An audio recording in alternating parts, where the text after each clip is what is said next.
ਦੀ holding company ਅਤੇ ਇਸ ਦੇ ਮੁਲਾਜ਼ਮ ਪ੍ਰੋਗਰਾਮ ਦੇ ਵਿੱਚ ਸ਼ਾਮਲ ਮਹਿਮਾਨ ਦੇ ਵਿਚਾਰਾਂ ਦੀ ਨਾ ਹੀ ਹਿਮਾਇਤ ਕਰਦੇ ਨੇ ਅਤੇ ਨਾ ਹੀ ਕਿਸੇ ਬਿਆਨ, ਇਲਜ਼ਾਮ ਜਾਂ ਖੁਲਾਸੇ ਦੇ ਲਈ ਜ਼ਿੰਮੇਵਾਰ ਨੇ।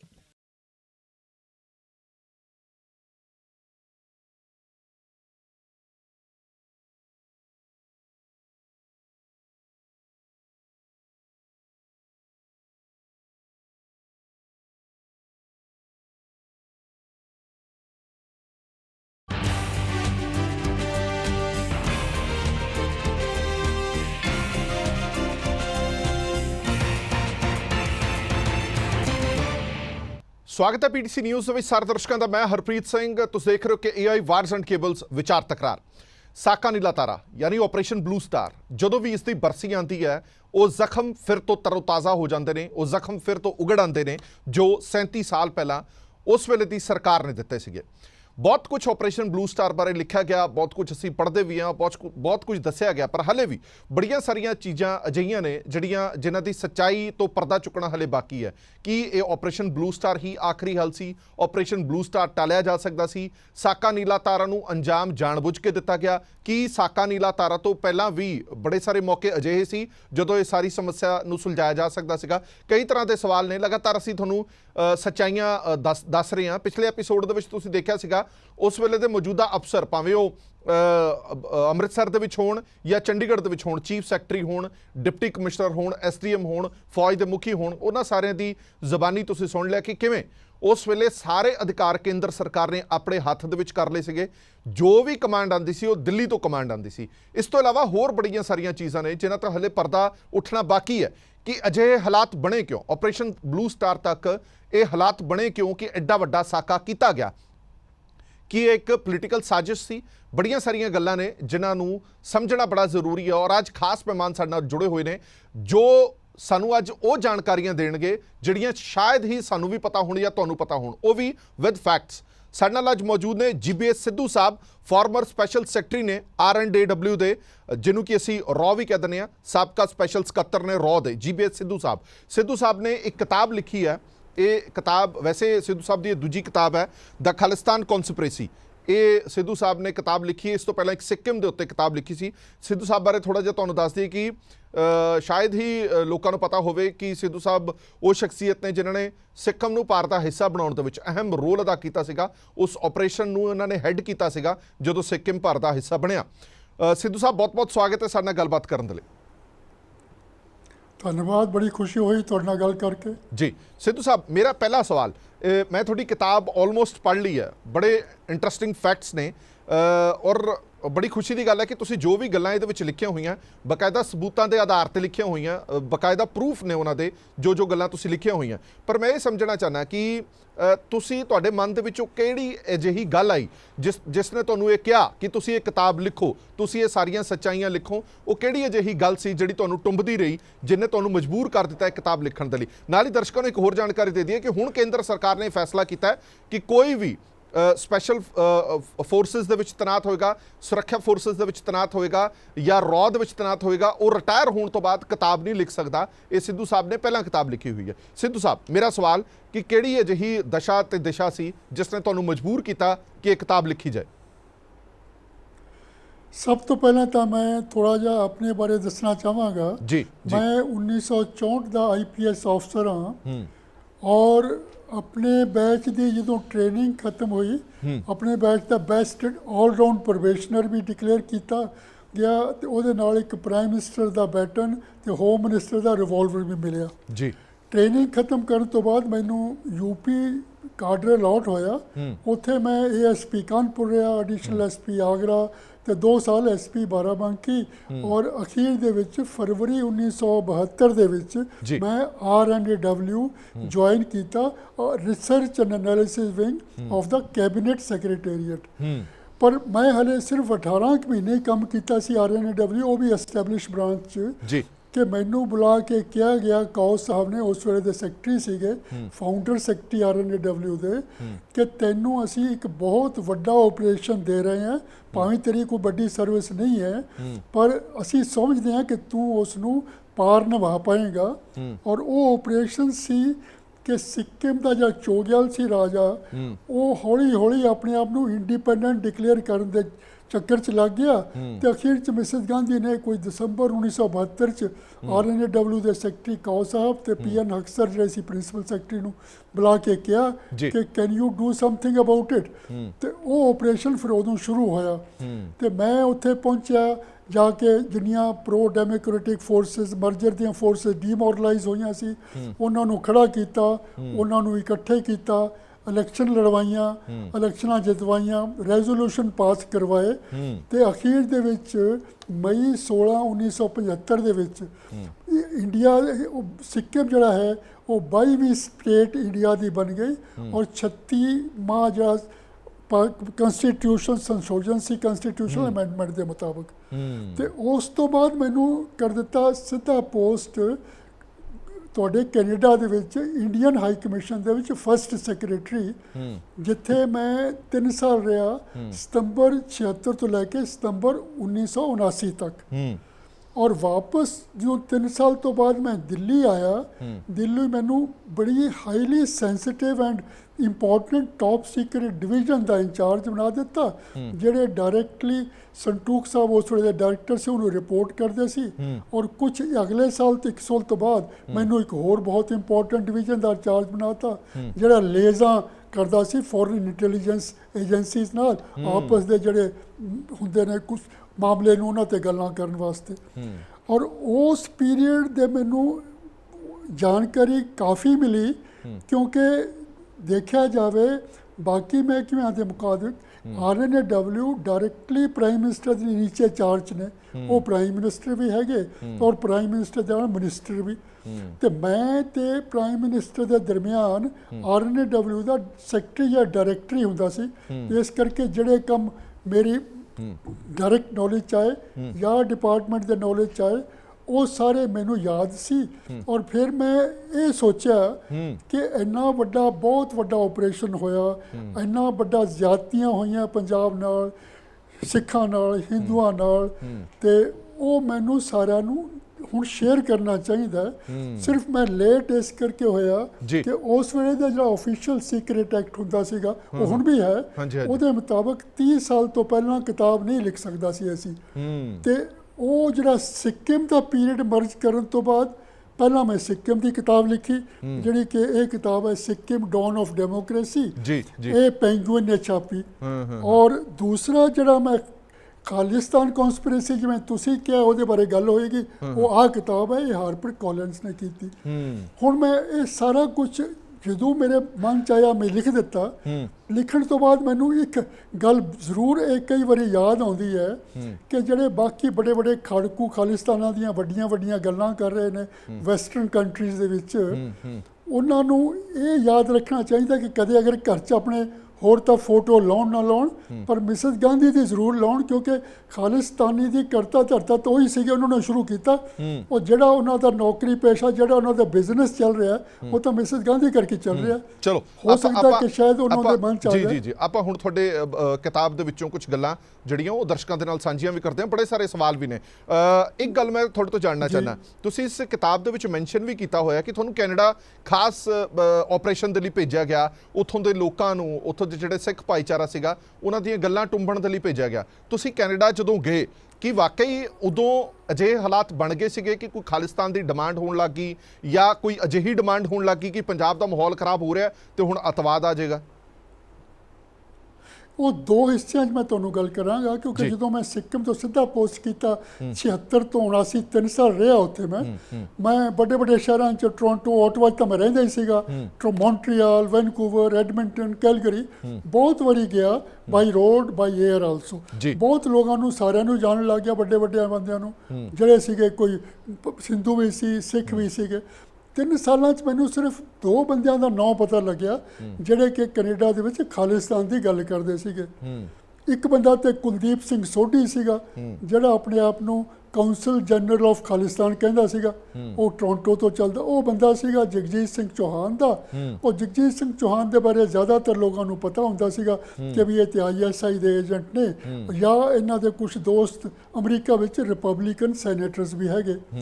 ਔਰ ਦੂਸਰਾ ਬੰਦਾ ਜਿਹੜਾ ਸੀਗਾ, ਬੜਾ ਨੇਕ ਪਾਕ ਸਿੱਖ ਸੀਗੇ ਪ੍ਰੋਫੈਸਰ ਉਦੈ ਸਿੰਘ, ਉਹ ਸਡਬਰੀ ਦੇ ਵਿੱਚ ਲਾਰੈਂਸ਼ੀਅਨ ਯੂਨੀਵਰਸਿਟੀ 'ਚ ਮੈਥਮੈਟਿਕਸ ਪੜ੍ਹਾਉਂਦੇ ਸੀਗੇ। ਉਹ ਤਾਂ ਜ਼ਿਆਦਾ ਸਿੱਖੀ 'ਚ ਵਿਸ਼ਵਾਸ ਕਰਦੇ ਸੀ। ਉਹਨਾਂ ਨੇ ਕੋਈ ਪ੍ਰਚਾਰ ਨਹੀਂ ਕੀਤਾ, ਮਗਰ ਜੇ ਉਹਨਾਂ ਨੂੰ ਕੋਈ ਮਿਲ ਜਾਂਦਾ ਸੀ ਉਹ ਗੱਲ ਕਰਦੇ ਹੁੰਦੇ ਸੀਗੇ ਵੀ ਖਾਲਿਸਤਾਨ ਦੀ ਲੋੜ ਹੈ, ਸਿੱਖਾਂ ਦੇ ਨਾਲ ਵਿਤਕਰੇ ਹੋ ਰਹੇ ਨੇ। ਔਰ ਜਿਹੜਾ ਸੋਢੀ ਦੀ ਕਿੰਨੀ ਕੁ ਉੱਥੇ ਪੋਪੂਲੈਰਿਟੀ ਸੀ, ਉਹ ਤੁਹਾਨੂੰ ਇੱਕ ਮਾਰਚ 1979 'ਚ ਟੋਰਾਂਟੋ ਹੋਟਲ 'ਚ ਸਿੱਖ ਕਾਨਫਰੰਸ ਹੋਈ ਤੇ ਉਹਨਾਂ ਨੂੰ ਮੈਨੇ ਬੁਲਾਇਆ ਵੀ ਤੁਸੀਂ ਆ ਕੇ ਸਪੀਚ ਕਰੋ। ਤੇ ਮੈਂ ਉੱਥੇ ਬੋਲਿਆ ਜਦੋਂ ਮੈਨੂੰ, ਮੇਰਾ ਪਾਸਪੋਰਟ ਦਾ ਨਾਮ GB ਸਿੰਘ ਹੈਗਾ, ਤੇ ਮੈਂ ਬੋਲ ਰਿਹਾ ਸੀਗਾ ਭਾਈ ਜਿਹੜੀ ਪਹਿਲੀ ਜਨਰੇਸ਼ਨ ਦੇ ਸਿੱਖ ਬੈਠੇ ਹੋ 300 ਸਿੱਖ ਸੀ ਉਹਦੀ ਕਾਨਫਰੰਸ 'ਚ, ਤੇ ਮੈਨੂੰ ਇਹ ਵਾਜਬ ਲੱਗਦਾ ਕਿ ਤੁਸੀਂ ਪੰਜਾਬ ਦੇ ਜਿਹੜੀ ਗੱਲਾਂ ਹੋ ਰਹੀਆਂ ਨੇ ਉਹਨਾਂ 'ਚ ਇੰਟਰਸਟ ਲੈ ਸਕਦੇ ਹੋ, ਪਰ ਇੰਨਾ ਜ਼ਰੂਰ ਸੋਚੋ ਕਿ ਅਗਲੀ ਪੀੜ੍ਹੀ ਨੂੰ ਤਿਆਰ ਕਰਨ ਵਾਸਤੇ ਤੁਸੀਂ ਕੀ ਕਰ ਰਹੇ ਹੋ। ਮਲਟੀ ਕਲਚਰਲ ਜਿਹੜੀ ਪੋਲਿਸੀ ਕੈਨੇਡਾ ਦੀ ਉਹਦਾ ਕੀ ਫਾਇਦਾ ਉਠਾ ਰਹੇ ਹੋ, ਔਰ ਉਹਨਾਂ ਨੂੰ ਇੱਕ ਅੱਛੇ ਨਾਗਰਿਕ ਬਣਾਉਣ ਵਾਸਤੇ। ਮੈਂ ਇੰਨਾ ਹੀ ਬੋਲਿਆ ਸੀ। ਕੁਲਦੀਪ ਸਿੰਘ ਸੋਢੀ ਬੈਠਾ ਸੀ ਆਡੀਅੰਸ 'ਚੋਂ, ਖੜਾ ਹੋ ਕੇ ਬੋਲਣ ਲੱਗ ਗਿਆ ਕਿ GB ਸਿੰਘ ਤੇ ਜਿਹੜੇ ਨੇ ਮੁਰਾਰਜੀ ਦੇਸਾਈ ਦੀ ਹਿੰਦੂ ਗਵਰਨਮੈਂਟ ਦੇ ਏਜੰਟ ਨੇ, ਇਹ ਸਾਨੂੰ ਦੱਸਣ, ਸਾਨੂੰ ਬਹਿਕਾ ਰਹੇ ਨੇ ਇੱਥੇ, ਪਰ ਇਹ ਦੱਸਣ ਕਿ ਪੰਜਾਬ 'ਚ ਸਿੱਖਾਂ ਨਾਲ ਕੀ ਵਿਤਕਰਾ ਹੋ ਰਿਹਾ। ਇੰਨਾ ਹੀ ਉਹਨੇ ਕਿਹਾ ਕਿ ਨੇੜੇ ਬੈਠੇ 4 ਸਿੱਖਾਂ ਨੇ ਉਹਨੂੰ ਫੜਿਆ ਕੁਰਸੀ ਤੋਂ ਬਾਹਰ ਚੱਕ ਕੇ ਹਾਲ ਦੇ ਬਾਹਰ ਉਹਨਾਂ ਨੂੰ ਪਿਲਾਤਾ। ਔਰ 2 ਮਹੀਨਿਆਂ ਬਾਅਦ ਮੈਨੂੰ ਦਿੱਲੀੋਂ ਇੱਕ ਚਿੱਠੀ ਆਈ ਮੇਰੇ ਸੀਨੀਅਰ ਦੀ ਕਿ ਇਹ ਸਾਨੂੰ ਤੇਰੀ ਗੁਰਦੁਆਰਾ ਪੋਲੀਟਿਕਸ 'ਚ ਕੋਈ ਇੰਟਰਸਟਡ ਨਹੀਂ, ਐਵੇਂ ਟਾਈਮ ਨਾ ਖਰਾਬ ਕਰ, ਆਪਣੇ ਕੰਮ ਤੂੰ ਕਰ। ਤੇ ਇਹ ਤੇ ਦੇਖੋ ਜੁਲਾਈ ਅਗਸਤ ਤੱਕ ਇਹ ਚੱਲ ਰਿਹਾ ਸੀ। ਤੇ ਫਿਰ ਜਦੋਂ ਮੈਂ ਵਾਪਸ ਆ ਗਿਆ ਉਦੋਂ ਇੱਥੇ ਆ ਕੇ ਦਿੱਲੀ 'ਚ ਮੈਨੂੰ ਬੜੀਆਂ ਇੰਪੋਰਟੈਂਟ ਪੋਸਟਾਂ ਮਿਲੀਆਂ। ਸਿਰਫ 2 ਬੰਦੇ ਉਦੋਂ ਉਹ ਖਾਲਿਸਤਾਨ ਦੀ ਗੱਲ ਕਰਦੇ ਸੀ, ਇੰਨਾ ਤਾਂ ਉੱਥੇ ਸੀਗਾ। ਮਗਰ ਬਾਅਦ ਦੇ ਵਿੱਚ ਮੈਂ ਫਿਰ ਅਗਲੇ ਜਦੋਂ ਗੱਲ ਕਰਾਂਗਾ ਕਿ ਮੈਂ 3 ਵਾਰੀ ਗਿਆ ਕੈਨੇਡਾ 81 ਦੀ ਵਿਜ਼ਿਟ ਦੇ ਵਿੱਚ, ਉੱਥੇ ਕੀ ਚੇਂਜ ਦੇਖਦਾ ਉਹਦੇ ਨਾਲ ਫਰਕ ਪਤਾ ਲੱਗੇਗਾ। ਇੱਕ ਮੈਂ ਹੋਰ ਚੀਜ਼ ਸਿੱਧੂ ਸਾਹਿਬ ਪੜ੍ਹੀ ਤੁਹਾਡੀ ਕਿਤਾਬ ਦੇ ਵਿੱਚ ਕਿ ਤੁਹਾਨੂੰ ਇਹ ਕਿਹਾ ਗਿਆ ਕਿ 7 ਨਵੀਆਂ ਬ੍ਰਾਂਚਿਸ ਖੋਲੀਆਂ ਜਾਣ, ਖਾਸ ਤੌਰ ਤੇ ਯੂਰਪ ਦੇ ਵਿੱਚ ਜਾਂ ਨਾਰਥ ਅਮਰੀਕਾ ਦੇ ਵਿੱਚ। ਉਹਦੇ ਬਾਰੇ ਥੋੜਾ ਸਮਝਾਓ। ਤੁਸੀਂ ਕਹਿ ਰਹੇ ਹੋ ਕਿ ਰॉ ਕਹਿੰਦੀ ਹੈ ਕਿ ਸਾਨੂੰ ਕੋਈ ਇੰਟਰਸਟ ਨਹੀਂ ਗੁਰਦੁਆਰਾ ਪੋਲਿਟਿਕਸ ਦੇ ਵਿੱਚ, ਤਾਂ ਫਿਰ ਨਾਰਥ ਅਮਰੀਕਾ ਤੇ ਯੂਰਪ ਦੇ ਵਿੱਚ 7 ਨਵੀਆਂ ਬ੍ਰਾਂਚਾਂ ਖੋਲ੍ਹਣ ਦਾ ਪ੍ਰਸਤਾਵ ਕਿਉਂ ਰੱਖਿਆ ਗਿਆ? ਇਹ ਤੁਹਾਨੂੰ ਇੱਥੇ ਇੱਕ ਦੱਸ ਦੇਣਾ ਕਿ ਕਿਉਂ ਨਹੀਂ ਸੀ ਕਿ ਦਸੰਬਰ 1980 ਤੱਕ ਰॉ ਦੇ ਵਿੱਚ ਕੋਈ ਡਿਵੀਜ਼ਨ ਨਾ ਕੋਈ ਬ੍ਰਾਂਚ ਸੀਗੀ ਜਿਹੜੀ ਖਾਲਿਸਤਾਨ ਜਾਂ ਸਿੱਖ ਐਕਸਟ੍ਰੀਮਿਸਟ ਨੂੰ ਡੀਲ ਕਰਦੀ ਸੀ। ਇੱਥੋਂ ਹੀ ਪਤਾ ਲੱਗ ਜਾਏ, ਅਗਰ ਕੋਈ ਖਾਲਿਸਤਾਨ ਦਾ ਚਰਚਾ ਹੁੰਦਾ ਜਾਂ ਸਿੱਖ ਐਕਸਟ੍ਰੀਮਿਜ਼ਮ ਦਾ ਚਰਚਾ ਹੁੰਦਾ ਤਾਂ ਦਸੰਬਰ 80 ਤੋਂ ਪਹਿਲਾਂ ਹੋਣੀ ਚਾਹੀਦੀ ਸੀਗੀ। ਹੁਣ ਇਹ ਤੇ ਗੱਲ ਖਤਮ ਹੋ ਗਈ, ਹੈ ਹੀ ਨਹੀਂ ਸੀ ਕੋਈ ਉੱਥੇ। ਤੇ ਫਿਰ ਇਹ ਦੂਸਰਾ ਜਿਹੜਾ ਤੁਸੀਂ ਫੜਿਆ ਨੁਕਤਾ ਹੈ ਬਹੁਤ ਇੰਪੋਰਟੈਂਟ ਹੈ ਕਿ ਮੈਂ ਸੰਟੂਕ ਸਾਹਿਬ ਜਿਹੜੇ ਉਸ ਵੇਲੇ ਡਾਇਰੈਕਟਰ ਬਣ ਗਏ ਸੀ, ਉਹਨਾਂ ਦੇ ਨੀਚੇ ਡਾਇਰੈਕਟਲੀ ਕੰਮ ਕਰਦਾ ਸੀ, ਔਰ ਜਿਹੜੇ ਬਾਹਰਲੇ RNAW ਦੇ ਯੂਨਿਟ ਹੁੰਦੇ ਸੀ ਉਹਨਾਂ ਦਾ ਮੈਂ ਇੰਚਾਰਜ ਹੁੰਦਾ ਸੀਗਾ। ਤੇ ਮੈਨੂੰ ਇੱਕ ਦਿਨ ਸੰਟੂਕ ਸਾਹਿਬ ਨੇ ਬੁਲਾਇਆ ਕਿ ਸਿੱਧੂ ਇਸ ਤਰ੍ਹਾਂ ਸੁਣਿਆ ਕਿ ਖਾਲਿਸਤਾਨ ਦਾ ਚਰਚਾ ਹੁਣ ਵੈਸਟਰਨ ਕੰਟਰੀ 'ਚ ਯੂਰਪੀਅਨ ਔਰ ਅਮਰੀਕਾ ਦੇ ਵਿੱਚ ਵਧਣ ਵਾਲਾ ਹੈ, ਤੇ ਇਸ ਤਰ੍ਹਾਂ ਦੇ ਤੂੰ ਪ੍ਰਪੋਜ਼ਲ ਬਣਾ ਕਿ ਜਿਵੇਂ ਇਸ ਦੇ ਵਧਣ ਤੋਂ ਪਹਿਲਾਂ, ਇਦੋਂ ਪਹਿਲਾਂ ਕਿ ਜ਼ੋਰ ਫੜ ਜਾਏ, ਅਸੀਂ ਆਪਣੇ RNAW ਦੇ ਕੁਝ 7 ਸਟੇਸ਼ਨ ਖੋਲ੍ਹਣਾ ਚਾਹੁੰਦੇ ਨੇ। ਆਹ ਜਗ੍ਹਾ ਨੇ ਜਿਹਦੇ 'ਚ ਵੈਸਟਰਨ ਯੂਰਪ ਦੇ ਵੀ ਸੀਗੇ, ਜਿਹਦੇ 'ਚ ਨਾਰਥ ਅਮਰੀਕਾ ਦੇ, ਕੈਨੇਡਾ ਤੇ ਅਮਰੀਕਾ ਦੇ ਵੀ ਸੀਗੇ। ਤੇ ਮੈਨੂੰ ਲੱਗਦਾ ਕਿ ਵੀ ਮਹਾ ਹੈ ਤਾਂ ਹੈ ਨਹੀਂ ਕੋਈ ਗਰਾਊਂਡ 'ਤੇ ਤਾਂ ਕੋਈ ਸਿਚੁਏਸ਼ਨ ਕੁਛ ਨਹੀਂ ਸੀਗੀ, ਪਰ ਫਿਰ ਵੀ ਸੰਟੂਕ ਸਾਹਿਬ ਨੇ ਕਿਹਾ ਬਣਾਇਆ। ਔਰ ਮੈਂ ਕੁਛ ਜਿਹੜੇ ਪੰਜਾਬ ਦੇ ਵਿੱਚ ਉਸ ਵੇਲੇ ਕੁਛ ਬੰਦੇ ਜਿਹੜੇ ਇੰਡੀਵਿਜੂਅਲੀ ਸੀ ਆਪਣੀਆਂ ਗੱਲਾਂ ਕਰਦੇ ਸੀ ਖਾਲਿਸਤਾਨ ਦੇ, ਉਹਨਾਂ ਨਾਲ ਜਾਣਦਾ ਸੀ, ਤੇ ਜਿਹੜੀਆਂ ਉਹ ਆਪਣੀਆਂ ਉਧਰ ਉਧਰ ਦੀਆਂ ਗੱਲਾਂ ਕਰਦੇ ਸੀਗੀਆਂ ਵੱਡੀਆਂ ਵੱਡੀਆਂ ਉਹ ਹਵਾਈ ਗੱਲਾਂ, ਉਹ ਦੇਖ ਕੇ ਮੈਂ 1.5 ਪੇਜ ਦਾ ਨੋਟ ਬਣਾ ਕੇ ਭੇਜਤਾ ਐਮੀਆਂ ਨੂੰ 7 ਸਟੇਸ਼ਨ ਦਾ। 4 ਤੋਂ ਮੈਂ ਆਪਣੇ ਸੀਨੀਅਰ ਦੇ ਦਸਤਖਤ ਤੁਹਾਨੂੰ ਉਮੀਦ ਸੀ ਕਿ ਉਹ ਸਟੇਸ਼ਨ ਦੀ ਅਪਰੂਵਲ ਮਿਲ ਜਾਏਗੀ? ਮੈਨੂੰ ਤੇ ਮੈਂ ਤਾਂ 10-10 ਸਾਲ ਦੀਆਂ ਅਸੀਂ ਪੋਸਟਾਂ ਦੇ ਵਿੱਚ ਝਗੜਾ ਹੁੰਦਾ ਸੀ ਐਕਸਟਰਨਲ ਅਫੇਅਰਸ ਨਾਲ। ਇੱਕ ਸੈਕਟਰੀ ਔਰ ਇੱਕ ਅਸਿਸਟੈਂਟ ਦੀ ਪੋਸਟ ਕਹਿੰਦੇ ਸੀ ਸਾਡੇ ਕੋਲ ਜਗ੍ਹਾ ਨਹੀਂ ਹੈ। ਮੈਂ ਸੋਚਿਆ ਭੇਜ ਦਿੰਦੇ ਹਾਂ, ਇਹ ਕਿਹੜਾ ਅਪਰੂਵਲ ਹੋਣੀ ਹੈ ਤੇ ਚਲਾ ਜਾਊਗਾ। ਤੇ ਮੈਨੂੰ ਹੈਰਾਨੀ ਕਿ 1.5-2 ਮਹੀਨੇ 'ਚ ਸਾਰੇ ਦੇ ਸਾਰੇ ਸਟੇਸ਼ਨ ਹੋ ਕੇ ਆ ਗਏ। ਵਾਹ! ਮੈਨੂੰ ਤੇ ਇਹ ਪੱਕਾ ਲੱਗਿਆ ਪਤਾ ਕਿ ਇੰਨੀ ਜਲਦੀ ਹੋ ਹੀ ਨਹੀਂ ਸਕਦੇ ਸਟੇਸ਼ਨ, ਜਦੋਂ ਤੱਕ ਕਿ ਪ੍ਰਾਈਮ ਮਿਨਿਸਟਰ ਡਾਇਰੈਕਟਲੀ ਕਿ ਫੋਰਨ ਮਿਨਿਸਟਰ ਨਾ ਕਹੇ। ਯਾਨੀ ਨਿਚੋੜੇ ਕਹਿ ਸਕਦੇ ਹਾਂ ਕਿ ਉਦੋਂ ਹੀ ਕਨਸਪੀਰੇਸੀ ਸ਼ੁਰੂ ਹੋ ਗਈ ਸੀ, ਸਰਕਾਰੀ ਤੌਰ ਤੇ ਇਹ ਸ਼ੁਰੂ ਹੋ ਗਿਆ ਸੀ ਕਿ ਖਾਲਿਸਤਾਨ ਨੂੰ ਹਵਾ ਦਿੱਤੀ ਜਾਵੇ। ਇਹ ਤੇ 1980 ਜਨਵਰੀ 'ਚ ਜਿਹੜੀ ਸੀਗੀ ਇਲੈਕਸ਼ਨ ਤੋਂ ਬਾਅਦ ਹੀ ਸੰਜੇ ਨੇ ਆਪਣੀ ਮਦਰ ਨੂੰ ਕਹਿ ਦਿੱਤਾ ਸੀਗਾ। ਅੱਗੇ ਮੌਕੇ ਤੇ ਗੱਲ ਕਰਾਂਗੇ ਆਪਾਂ ਜਾ ਕੇ ਕਿ ਉਹ ਤਾਂ ਉਦੋਂ ਸ਼ੁਰੂ ਹੋ ਗਈ, ਪਰ ਉਦੋਂ ਹਲੇ ਇੰਪਲੀਮੈਂਟ ਕਰਨ ਤੋਂ ਪਹਿਲਾਂ ਬੰਦੇ ਤੇ ਹੋਣੇ ਚਾਹੀਦੇ ਨੇ ਤਾਂ ਕਿ ਦੱਸਣ ਜਾ ਕੇ ਵੀ ਕੀ ਹੋ ਰਿਹਾ ਬਾਹਰ। ਤਾਂ ਰੌਲਾ ਤਾਂ ਉਹ ਪਹਿਲਾਂ ਤਿਆਰੀ ਹੋ ਰਹੀ ਸੀ ਉਸ ਪੀਰੀਅਡ ਦੇ ਵਿੱਚ। ਅੱਛਾ ਸਿੱਧੂ ਸਾਹਿਬ, ਇੱਕ ਜਗ੍ਹਾ ਹੋਰ ਮੈਂ ਇਹ ਦੇਖਿਆ ਹੈ, ਤੁਸੀਂ ਕੋਟ ਵੀ ਕੀਤਾ ਹੈ ਕਿ ਇਹ ਜਿਹੜੀ ਪਲੈਨਿੰਗ ਸੀਗੀ, ਇਹ ਪਲੈਨਿੰਗ ਬੜੀ ਦੇਰ ਤੋਂ ਚੱਲ ਰਹੀ ਸੀ। ਜੇ 80 ਦੀ ਇਲੈਕਸ਼ਨ ਜਿੱਤੀ ਜਾਂਦੀ ਹੈ, 85 ਦੀ ਇਲੈਕਸ਼ਨ ਲਈ 5 ਸਾਲ ਪਹਿਲਾਂ ਇਹ ਸੋਚ ਲਿਆ ਗਿਆ ਕਿ ਅਗਲੀ ਇਲੈਕਸ਼ਨ ਅਸੀਂ ਖਾਲਿਸਤਾਨ ਦੇ ਮੁੱਦੇ ਤੇ ਲੜਨੀ ਹੈ। ਇਹ ਵਾਕਈ ਸੱਚ ਹੈਗਾ ਕਿ ਇੰਨੀ ਦੂਰ ਤੱਕ ਸਰਕਾਰਾਂ ਸੋਚਦੀਆਂ ਕਿ 5 ਸਾਲ ਪਹਿਲਾਂ ਦੀ ਪਲੈਨਿੰਗ ਸ਼ੁਰੂ ਕਰ ਦਿੱਤੀ?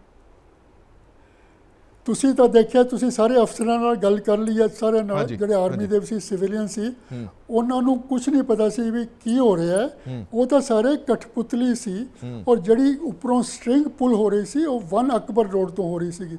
ਮੈਂ ਇਹ ਕਿਤਾਬ ਨੂੰ ਇੱਕ ਇੰਟੈਲੀਜੈਂਸ ਆਪਰੇਸ਼ਨ ਦੇ ਤੌਰ ਤੇ ਲਿਖਿਆ ਤਾਂ ਕਿ ਲੋਕਾਂ ਨੂੰ ਜਲਦੀ ਸਮਝ ਆ ਜਾਏ। ਨਵੀਂ ਪੀੜ੍ਹੀ ਨੂੰ ਤਾਂ ਪਤਾ ਹੀ ਨਹੀਂ ਸੀਗਾ, ਤਾਂ ਕਿ ਉਹ ਇੰਟਰਸਟ ਨਾਲ ਪੜ੍ਹਨ, ਤਾਂ ਕਿ ਜਿਹੜੀ ਪੁਰਾਣੀ ਪੀੜ੍ਹੀ ਸੀਗੀ ਉਹਨਾਂ ਨੂੰ ਯਾਦਦਾਸ਼ਤ ਜਲਦੀ 'ਚ ਆ ਜਾਏ। ਇਸ ਆਪਰੇਸ਼ਨ ਦੇ 2 ਹਿੱਸੇ ਸੀਗੇ, ਫੇਜ਼ 1 ਔਰ ਫੇਜ਼ 2। ਫੇਜ਼ 1 ਸੀਗਾ ਪੰਜਾਬ ਸੈਂਟਰਿਕ, ਉਹ 78 ਅਗਸਤ ਤੋਂ ਲੈ ਕੇ 79 ਦੇ ਅੰਤ ਤੱਕ ਚੱਲਿਆ, ਔਰ ਇਹਦਾ ਆਬਜੈਕਟਿਵ ਸੀ ਪੰਜਾਬ ਦੀ ਜਿਹੜੀ ਇੱਕ ਕੋਆਲੀਸ਼ਨ ਗਵਰਨਮੈਂਟ ਸੀ 77 ਤੋਂ ਬਾਅਦ, ਕਾਂਗਰਸ ਹਾਰੀ ਬੁਰੀ ਤਰ੍ਹਾਂ, ਜ਼ੈਲ ਸਿੰਘ ਹਾਰ ਗਏ, ਔਰ ਉਹ ਪੰਜਾਬ ਦਾ ਕੋਆਲੀਸ਼ਨ ਅਕਾਲੀ ਦਲ ਬਾਦਲ ਲੈਡ ਗਵਰਨਮੈਂਟ ਔਰ ਜਨਤਾ ਦਲ ਦੀ ਸਪੋਰਟ ਨਾਲ ਬਣਿਆ। ਔਰ ਇਹਨਾਂ ਨੇ, ਜ਼ੈਲ ਸਿੰਘ ਨੇ ਕਿਹਾ ਸੰਜੇ ਗਾਂਧੀ ਨੂੰ ਕਿ ਆਪਾਂ ਇਹਨਾਂ 'ਚ ਫੁੱਟ ਪਾ ਸਕਦੇ ਹਾਂ ਜਾਂ ਤੋੜ ਵੀ ਸਕਦੇ ਹਾਂ, ਆਪਾਂ ਇੱਕ ਬੜਾ ਸੰਤ ਜਿਹੜਾ ਖਾੜਕੂ ਸੰਤ ਨੂੰ ਖੜਾ ਕਰ ਦਿਓ, ਔਰ ਇਹਨਾਂ ਨੂੰ ਲੋਜ ਮੋਡਰੇਟ ਪੋਲਿਸੀ ਜਿਹੜੀ ਇਹਨਾਂ ਦੀ ਅਕਾਲੀਆਂ ਦੀ ਲੀਡਰ ਦੀ ਹੈ, ਹਰਚੰਦ ਸਿੰਘ ਲੌਂਗੋਵਾਲ ਦੇ ਜਿਹੜੇ ਫਾਲੋਅਰ ਸੀਗੇ, ਉਹਨਾਂ ਨੂੰ ਮੁਸ਼ਕਲ ਹੋ ਜਾਏਗਾ, ਉਹਨਾਂ ਨੂੰ ਤੰਗ ਕਰਾਂਗੇ, ਉਹ ਜਸਟੀਫਾਈ ਨਹੀਂ ਕਰ ਸਕਣਗੇ ਕਿ ਇੰਨਾ ਸੌਫਟ ਉਹਨਾਂ ਨੇ ਕਿਉਂ ਪੋਲਿਸੀ।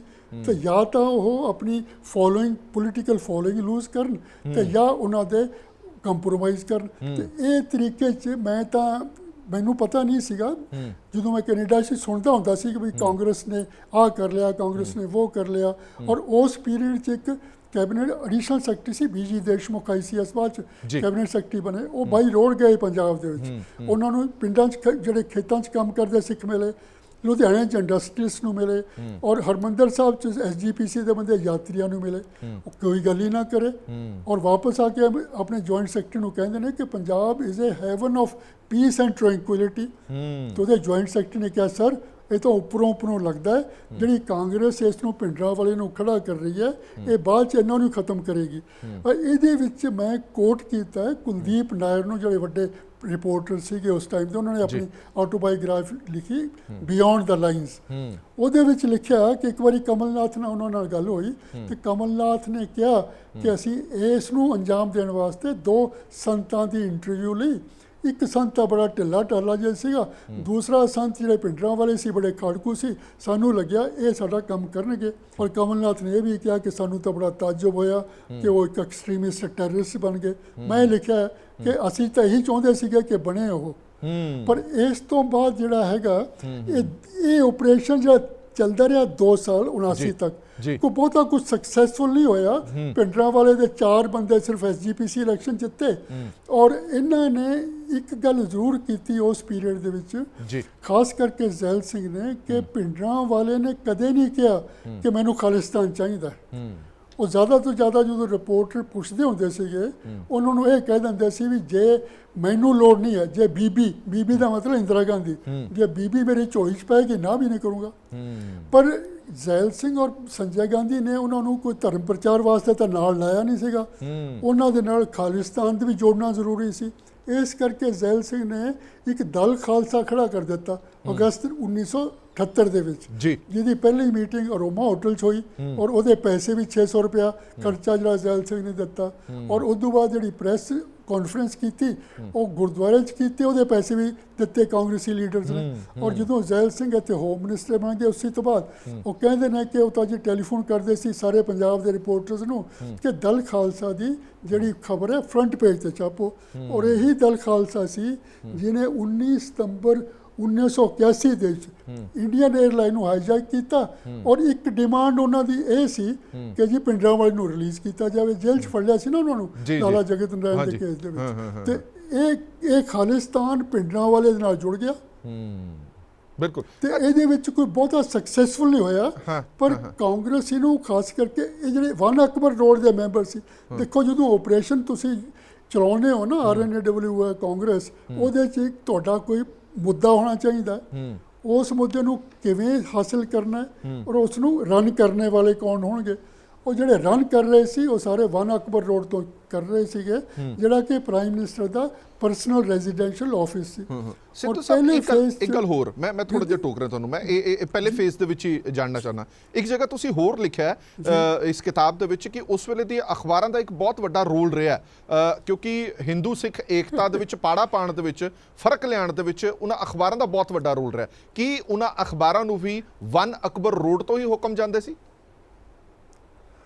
ਇਹ ਤੁਸੀਂ ਅੱਛੀ ਗੱਲ ਪੜ੍ਹੀ। ਇਹ ਐਕਚੁਅਲੀ ਸਾਡੇ ਸਟੇਸ਼ਨਸ ਤਾਂ ਹੋ ਗਏ ਮਨਜ਼ੂਰ RNAW 'ਚ 7, ਔਰ ਮੁਰਾਰਜੀ ਦੇਸਾਈ ਨੇ ਜਦੋਂ ਪ੍ਰਾਈਮ ਮਿਨਿਸਟਰ ਬਣਿਆ RNAW 'ਚ ਕਟੌਤੀ ਕਰਤੀ 30% ਆਦਮੀ, ਸਾਡੀਆਂ ਪੋਸਟਾਂ ਹੈਗੀਆਂ, ਸੈਂਕਸ਼ਨ ਹੈ ਨਹੀਂ। ਤੇ ਮੈਨੂੰ ਦਸੰਬਰ 1981 ਦੇ ਵਿੱਚ ਸੰਟੋਖ ਸਾਹਿਬ ਨੇ ਕਿਹਾ, ਕੌਲ ਸਾਹਿਬ ਦੇ ਕਹਿਣ ਤੇ, ਕਿਉਂਕਿ ਕੌਲ ਸਾਹਿਬ ਵੀ ਜੁਲਾਈ 1981 ਦੇ ਵਿੱਚ ਸੀਨੀਅਰ ਐਡਵਾਈਜ਼ਰ ਲੱਗ ਕੇ ਆ ਗਏ ਸੀਗੇ, ਤੇ ਤੂੰ ਜਾ ਸਿੱਧੂ, ਸਾਨੂੰ ਖਬਰਾਂ ਠੀਕ ਨਹੀਂ ਆ ਰਹੀਆਂ, ਕੈਨੇਡਾ ਤੇ ਅਮਰੀਕਾ 'ਚ ਕੁਝ ਖਾਲਿਸਤਾਨ ਦੀਆਂ ਗੱਲਾਂ ਬਾਤਾਂ ਚੱਲ ਪਈਆਂ, ਹਿੰਦੂਆਂ ਸਿੱਖਾਂ 'ਚ ਬਹੁਤ ਜ਼ਿਆਦਾ ਮਤਭੇਦ ਹੋ ਗਿਆ, ਤੂੰ ਜਾ ਕੇ ਜਾ। ਮੈਂ ਗਿਆ ਕ੍ਰਿਸਮਸ ਦੇ ਟਾਈਮ ਤੋਂ ਥੋੜ੍ਹਾ ਪਹਿਲਾਂ ਔਟਵਾ ਵਿੱਚ ਸਰਦਾਰ ਗੁਰਦਿਆਲ ਸਿੰਘ ਢਿੱਲੋਂ ਉੱਥੇ ਹਾਈ ਕਮਿਸ਼ਨਰ ਸੀ, ਉਹਨਾਂ ਨੂੰ ਮਿਲਿਆ, ਆਪਣੇ ਦੋਸਤਾਂ ਨੂੰ ਮਿਲਿਆ, ਰਿਸ਼ਤੇਦਾਰਾਂ ਨੂੰ ਮਿਲਿਆ, ਔਰ ਉੱਥੇ ਮੈਂ ਵੈਨਕੂਵਰ, ਢਿੱਲੋਂ ਸਾਹਿਬ ਵੀ ਕਹਿੰਦੇ ਸੀ ਤੇਰੇ ਜਾਣ ਤੋਂ ਬਾਅਦ ਤਾਂ ਬਹੁਤ ਫਰਕ ਪੈ ਗਿਆ। ਗੁਰਦੁਆਰੇ ਜਿਹੜਾ ਜੋੜ ਮੇਲਾ ਹੁੰਦੇ ਸੀ, ਹਿੰਦੂ ਸਿੱਖ ਮਿਲਦੇ ਸੀ, ਉਹ ਹੁਣ ਐਕਸਟ੍ਰੀਮਿਸਟ ਗੱਲਾਂ ਕਰ ਰਹੇ ਨੇ, ਹਿੰਦੂ ਘਟ ਜਾਣ ਲੱਗ ਗਏ ਨੇ। ਇਸੇ ਤਰ੍ਹਾਂ ਵੈਨਕੂਵਰ 'ਚ ਮੈਨੂੰ ਲੋਕਾਂ ਨੇ ਦੱਸਿਆ, ਇਸੇ ਤਰ੍ਹਾਂ ਮੈਨੂੰ ਲਾਸ ਐਂਜਲਸ 'ਚ ਦੱਸਿਆ। ਮੈਂ ਆ ਕੇ ਇੱਕ ਪੇਜ ਦੀ ਰਿਪੋਰਟ ਬਣਾਈ, ਹੱਥ ਨਾਲ ਲਿਖੀ, ਸੰਟੋਖ ਸਾਹਿਬ ਨੂੰ ਦਿਖਾਈ ਕਿ ਸਾਹਿਬ ਆਹ ਗੱਲ ਹੋ ਰਹੀ ਹੈ। ਉਹਨੇ ਕਿਹਾ ਜੀ ਕੌਲ ਸਾਹਿਬ ਨੂੰ ਦਿਖਾਓ। ਮੈਂ ਰਾਸ਼ਟਰਪਤੀ ਭਵਨ 'ਚ ਉੱਥੇ ਕੈਬਨਿਟ ਸੈਕਟਰੀਏਟ ਹੈ, ਉੱਥੇ ਬਹਿੰਦੇ ਸੀ, ਕੌਲ ਸਾਹਿਬ ਨੂੰ ਦਿਖਾਇਆ, ਤੇ ਕੌਲ ਸਾਹਿਬ ਨੇ ਕਿਹਾ Sharda Prasad principal information officer to the prime minister, ਉਹ ਮਿਸਿਸ ਗਾਂਧੀ ਦੇ ਕੋਰੀਡੋਰ ਦੇ ਸਾਹਮਣੇ ਖੱਬੇ ਪਾਸੇ ਦਫ਼ਤਰ। ਮੈਂ ਕਾਗਜ਼ ਲੈ ਕੇ ਚਲਾ ਗਿਆ, ਮੈਂ ਸਾਹਿਬ ਕੌਲ ਸਾਹਿਬ ਨੇ ਭੇਜਿਆ, ਆਹ ਕਾਗਜ਼ ਦੇਖ ਲਓ। ਉਹਨਾਂ ਨੇ ਪੜ੍ਹਿਆ, ਬੋਲੇ ਕੁਛ ਨਹੀਂ, ਉਹ ਕਹਿੰਦੇ ਯੂ ਕੈਨ ਗੋ। ਮੈਨੂੰ ਉਸ ਵੇਲੇ ਇਹ ਕੁਛ ਪਤਾ ਨਹੀਂ ਸੀ ਕਿ ਇਹ ਸਾਰੀਆਂ ਖਾਲਿਸਤਾਨ ਦੀਆਂ ਤਿਆਰੀਆਂ ਹੋ ਰਹੀਆਂ ਨੇ। ਮੈਨੂੰ ਪਤਾ ਲੱਗਿਆ ਸੀ ਮਾਰਚ 82 ਦੇ ਵਿੱਚ, ਉਹ ਗੱਲ ਕਰਾਂਗੇ। ਤੇ ਮੈਂ ਸੋਚਿਆ ਕਿ ਸ਼ਾਰਦਾ ਪ੍ਰਸ਼ਾਦ, ਕਿਉਂਕਿ ਪ੍ਰੈਸ TV ਸਭ ਦਾ ਇੰਚਾਰਜ ਹੈ, ਉਹ ਸਮਝਾਏਗਾ। ਉਹਨਾਂ ਨੇ ਮੈਨੂੰ ਕੈਨੇਡਾ 'ਚ ਕਿਹਾ ਜੀ ਵਰਨੈਕੂਲਰ ਪ੍ਰੈਸ ਜਿਹੜਾ ਜਲੰਧਰ ਵਾਲਾ ਹਿੰਦੀ ਪੰਜਾਬੀ ਉਹ ਬਹੁਤ ਜ਼ਿਆਦਾ ਪਾ ਰਿਹਾ ਸਾਡੇ 'ਚ ਫੁੱਟ, ਉਹਨਾਂ ਨੂੰ ਸਮਝਾਓ ਉਹ ਕੁਛ ਕਰਨ। ਤੇ ਮੈਂ ਆ ਕੇ ਕਿਹਾ ਜੀ, ਕਹਿੰਦੇ ਮੈਂ ਸੋਚਿਆ ਕਰੂਗਾ ਸ਼ਾਰਦਾ ਪ੍ਰਸ਼ਾਦ, ਪਰ ਮੈਨੂੰ ਹੈਰਾਨੀ ਹੋਈ ਕੁਛ ਦੇਰ ਤੋਂ ਬਾਅਦ ਕਿ ਜਿਹੜਾ ਕਰਨਾ ਸੀ ਉਹ ਤਾਂ ਉਲਟਾ ਕਰਨ ਲੱਗ ਗਏ। ਉਹ ਹੋਰ ਬੜੀਆਂ ਖਬਰਾਂ ਸਨੀ ਖੇਜ਼ ਆਉਣ ਲੱਗੀਆਂ, ਔਰ ਵੱਡੇ ਵੱਡੇ ਨੈਸ਼ਨਲ ਡੇਲੀਜ਼ ਉਹਨਾਂ ਦੇ ਐਡੀਟਰ ਵਗੈਰਾ ਐਡੀਟੋਰੀਅਲ ਪੇਜ ਤੇ ਆਰਟੀਕਲ ਲਿਖਣ ਲੱਗੇ ਕਿ ਸਿੱਖ ਤਾਂ ਖਾਲਿਸਤਾਨ ਚਾਹੁੰਦੇ ਸੀਗੇ। ਉਹ ਸਾਰੇ ਜਿਹੜਾ ਸਾਡੇ ਡਿਪਾਰਟਮੈਂਟ 'ਚ ਰਾਮਨ ਲਿਖਦਾ ਹੁੰਦਾ ਸੀਗਾ, ਉਹ ਜਦੋਂ ਬਣ ਗਈ ਬ੍ਰਾਂਚ ਉੱਥੇ ਦਸੰਬਰ 80 'ਚ, ਉਹੀ ਇਹ ਵੀ ਲਿਖਣ ਲੱਗ ਗਏ, ਹੋਰ ਫੁੱਟ ਪਾਉਣ ਲੱਗ ਗਏ। ਇੱਕ ਗੱਲ ਹੋਰ, ਮੈਂ ਉਸ ਗੱਲ ਤੇ ਦੁਬਾਰਾ ਆ ਰਿਹਾ, ਬੜੀ ਸੁਣ ਕੇ ਹੈਰਾਨਗੀ ਵੀ ਹੋਈ ਹੈ ਸਿੱਧੂ ਸਾਹਿਬ ਤੁਹਾਡੇ ਤੋਂ, ਵੀ 80 ਦੇ ਵਿੱਚ ਇਹ ਸੋਚ ਲਿਆ ਜਾਂਦਾ ਹੈ ਕਿ ਹੁਣ ਅਸੀਂ ਅਗਲੀ ਇਲੈਕਸ਼ਨ ਜਿਹੜੀ ਹੈ ਉਹ ਖਾਲਿਸਤਾਨ ਦੇ ਮੁੱਦੇ ਤੇ ਲੜਨੀ ਹੈ। ਮਤਲਬ ਹਿੰਦੂ ਸਿੱਖ ਏਕਤਾ ਨੂੰ ਤਾਕ ਦੇ ਵਿੱਚ ਰੱਖ ਕੇ ਸਰਕਾਰ ਨੇ ਸੋਚਿਆ ਕਿ ਪੰਜਾਬ ਦਾ ਮਾਹੌਲ ਖਰਾਬ ਕਰਕੇ ਇਸ ਇਲੈਕਸ਼ਨ ਜਿੱਤਾਂਗੇ। ਇਹ ਆਪਣੇ ਆਪ ਦੇ ਵਿੱਚ ਇੱਕ ਬੜਾ ਅਚੰਭਾ ਜਿਹਾ ਲੱਗਦਾ ਹੈ। ਇਹ tragedy of Punjab Sikh and Hindus ਦਾ। ਤੇ ਜਦੋਂ ਦੇਖੋ 71 ਦੇ ਵਿੱਚ ਇਹ 2/3 ਮੈਜੋਰਟੀ ਤੇ ਕਾਂਗਰਸ ਜਿੱਤੀ ਸੀ, ਗਰੀਬੀ ਹਟਾਓ ਸਲੋਗਨ ਦੇ ਬਾਵਜੂਦ, ਜਿਹੜਾ ਕਿ ਬੰਗਲਾਦੇਸ਼ ਆਜ਼ਾਦੀ ਕੀਤੀ, RNAW ਦਾ ਬੜਾ ਰੋਲ ਰਿਹਾ, ਬਾਵਜੂਦ ਸਿੱਕਮ ਨੂੰ ਮਰਜ ਕੀਤਾ, RNAW ਦਾ ਰੋਲ ਰਿਹਾ, ਪਰ ਫਿਰ ਵੀ ਉਹਨਾਂ ਨੂੰ ਐਮਰਜੈਂਸੀ ਲਾਉਣੀ ਪਈ JP ਦੀ ਮੂਵਮੈਂਟ ਦੇ ਅਗੇਂਸਟ, ਔਰ 1970 ਦੇ ਵਿੱਚ ਬੁਰੀ ਤਰ੍ਹਾਂ ਹਾਰੇ। ਤਾਂ ਸੰਜੇ ਨੇ ਆਪਣੀ ਮਦਰ ਨੂੰ ਕਿਹਾ 80 ਦੀ ਜਿੱਤਣ ਤੋਂ ਬਾਅਦ ਕਿ ਹੁਣ ਆਪਾਂ ਨੂੰ ਦੁਬਾਰਾ 77 ਨਾ ਦੇਖਣਾ ਪਵੇ, ਆਪਾਂ ਹੁਣੇ ਤੋਂ ਤਿਆਰੀ ਕਰੀਏ ਅਗਲੀ 85 ਦੀ ਇਲੈਕਸ਼ਨ ਜਿੱਤਣ ਵਾਸਤੇ।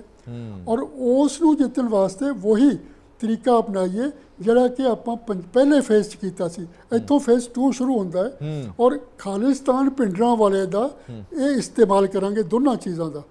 ਭਿੰਡਰਾਂ ਵਾਲੇ ਨੂੰ ਯੂਜ਼ ਕਰਾਂਗੇ ਹਿੰਦੂ ਸਿੱਖਾਂ 'ਚ ਆਪਸ ਡਿਫਰੈਂਸ ਪਾਉਣ ਦਾ, ਔਰ ਖਾਲਿਸਤਾਨ ਦਾ ਸ਼ੋਸ਼ਾ ਖੜਾ ਕਰਾਂਗੇ ਤਾਂ ਕਿ ਨੈਸ਼ਨਲ ਲੋਕਾਂ ਨੂੰ ਇਹ ਡਰ ਹੋ ਜਾਏ ਕਿ ਹਿੰਦੁਸਤਾਨ ਦੇ ਤਾਂ ਟੁਕੜੇ ਹੋਣ ਲੱਗੇ।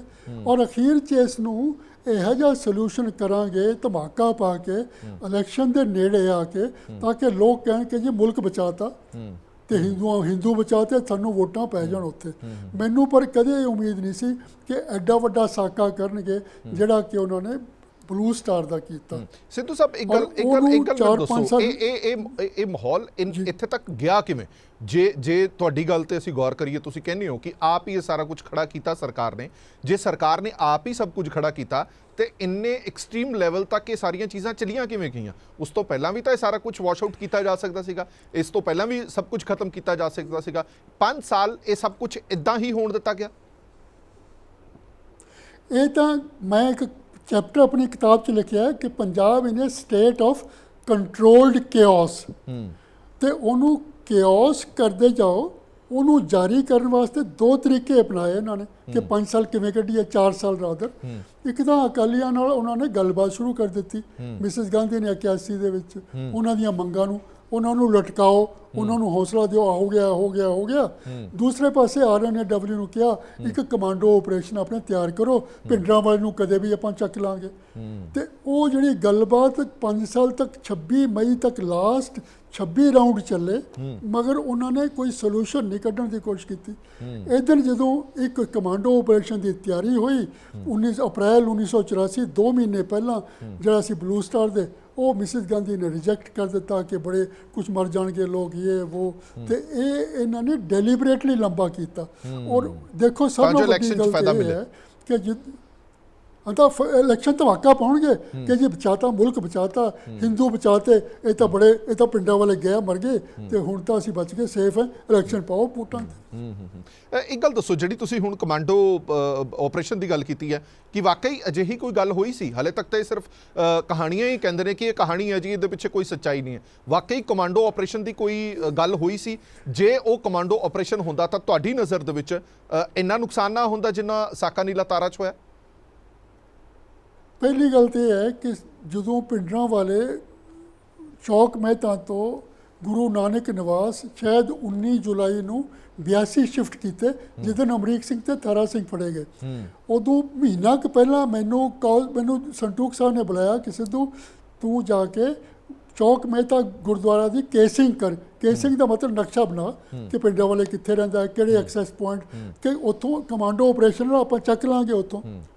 ਔਰ ਮੈਂ ਉਹਨਾਂ ਨੂੰ ਕਿਹਾ ਜੀ ਮੈਂ ਤਾਂ ਇਹਦਾ ਸਾਰਿਆਂ ਨਾਲੋਂ ਆਸਾਨ ਤਰੀਕਾ, ਮੈਂ ਤਾਂ ਪਛਾਣਿਆ ਜਾਊਂਗਾ, ਇਹ ਤੁਹਾਡਾ ਆਪਰੇਸ਼ਨ ਖਰਾਬ ਹੋ ਜਾਏਗਾ। ਫਿਰ ਇੱਕ ਹੋਰ ਬੰਦਾ ਭੇਜਿਆ, ਉਹਨੂੰ ਵੀ ਪਛਾਣਿਆ ਗਿਆ, ਉਹਨੂੰ ਭੱਜ ਕੇ ਬਾਹਰ ਭੇਜਿਆ।